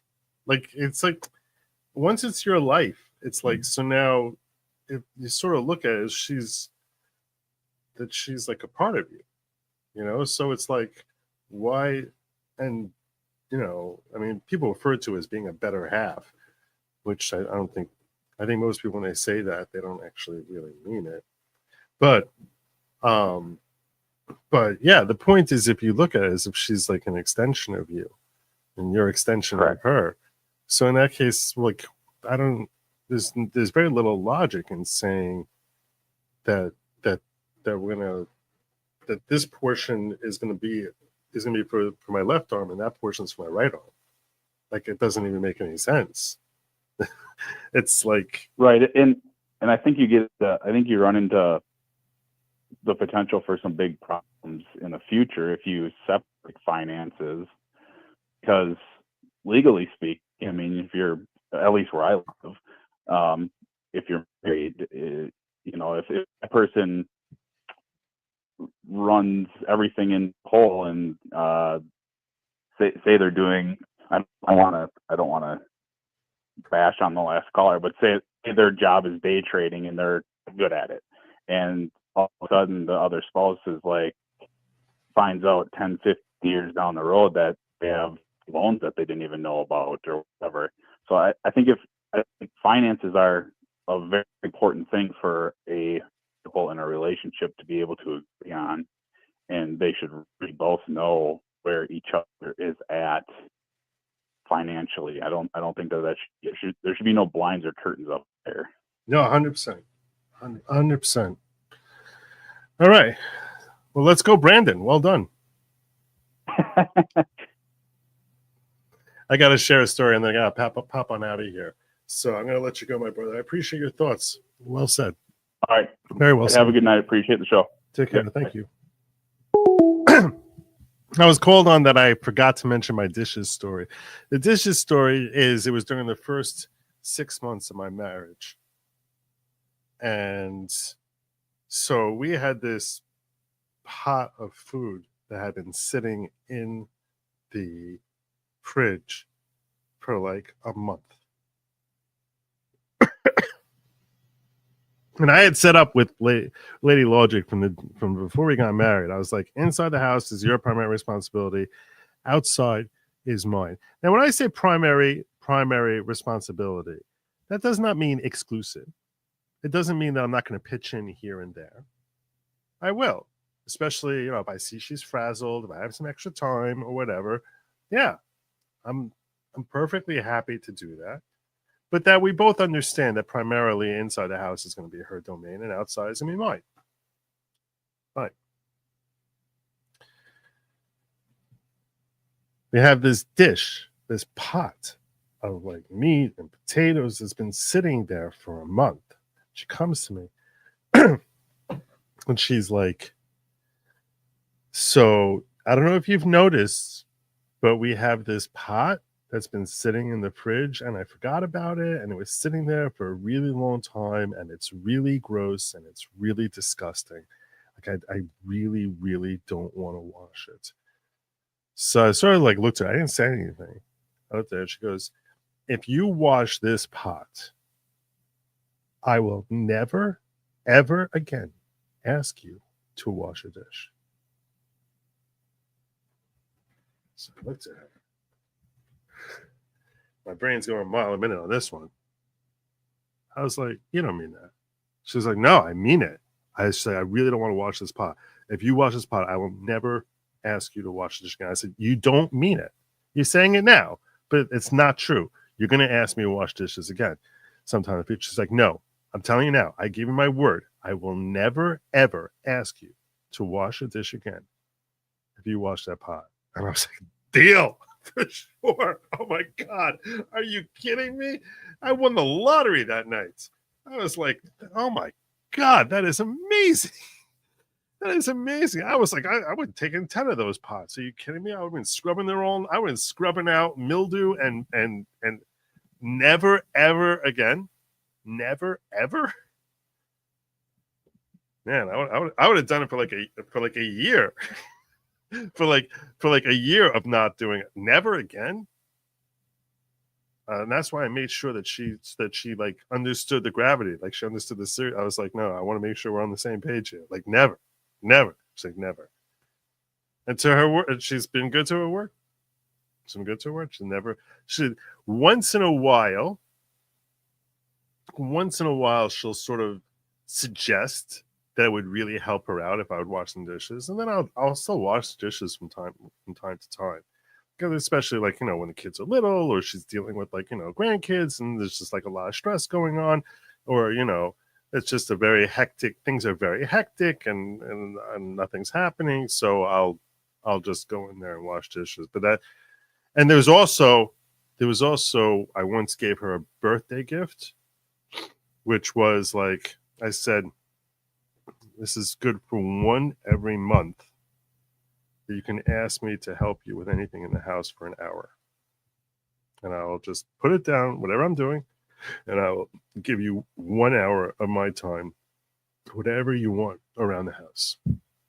And I said, I'm going to make it month by month, because if I don't do it month by month and I just do 12, you're going to like save them up. And I want you to actually use them. And I'm even going to throw in 1 extra hour that can be used anytime during the year. And that way you don't have to feel like, oh, I don't want to use up July because it's like we're only like 3 days into July. That way, if you have an extra one you can use anytime during the course of a year, you can use July and feel like if you really need me like later in July that you're still okay. That was my way of trying to show I was sincere and trying to actually do it. She actually recouped 3 of them. And the others she just forgot about. But I actually made out little coupons for her. This is for March. So anyhow, so one of those ended up being, I think, dishes. One of them ended up being dishes. But yeah, that was the greatest deal. If you ever have someone offer you something like that, it's very important. It's very important that you sort of have a serious conversation about what they're offering you. Otherwise, it's just empty talk, and they'll just be forgotten about 10 minutes later. You need to sort of make it a conversation. Like, I want to make sure we're on the same page here. We're on the same page here. So yeah, no, I don't really do dishes. I'll tell you this much: I've had 6 kids in my life. I don't think I've changed 20 diapers. I've changed one here and there, but yeah, she's. But that's not a matter of me actually having problem changing diapers. It's a matter that when she would pop out a kid, they would always be screaming unless she put them down. So, and she hated whenever her kids were crying, so she would basically hold them for the first like 2-3 years of their lives. So when you're holding them, when they need a diaper, you tend to change diapers. So she was just she was always holding it. So anyway, that is my story. I think I gave you enough war stories for tonight. I'm going to be landing my plane right here. I'll tell you all, I appreciate you joining me. I will be back here, God willing, tomorrow evening. Perhaps I'm going to be doing locals tomorrow, and I'm thinking about trying to do a day stream. I certainly want to do at least one day stream this week. I'm really liking the day streams. So you'll find that over at goodlogic.locals.com. That's goodlogic.locals.com. When it comes to lab meat, you know what they say? Stay them. It's definitely not for you. Definitely not for you. And yeah, let me make sure I didn't miss anything because it's possible I did. Let me do a quick look. Corn Pop, thank you. Fletcher Boy says, I got 3 ex-wives. My lady friend has 2 ex-husbands. Been dating for around 8 years. We both own homes and have separate lives. We have 3 ex-wives. My lady friend has 2 ex-husbands. Dating for around 8 years. Both own homes and have separate lives. Both in our 60s. Marriage would ruin everything. Yeah, I get that. I understand that. Marriage is a massive adjustment. Corn Pop, thank you, brother. Worcestershire! This picture she has here, Worcestershire, I drew that. I really did.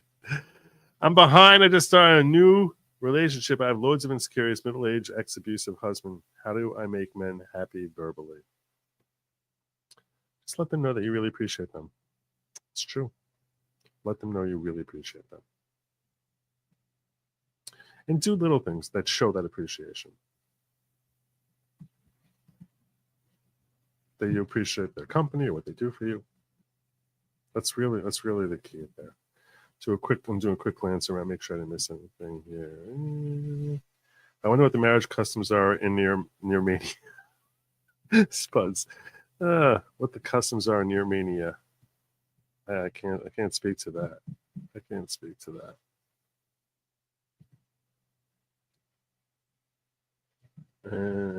make sure I didn't miss anything here. No, we're good there. Okay. You know what they say? Don't eat some bugs. Have a good night and Godspeed.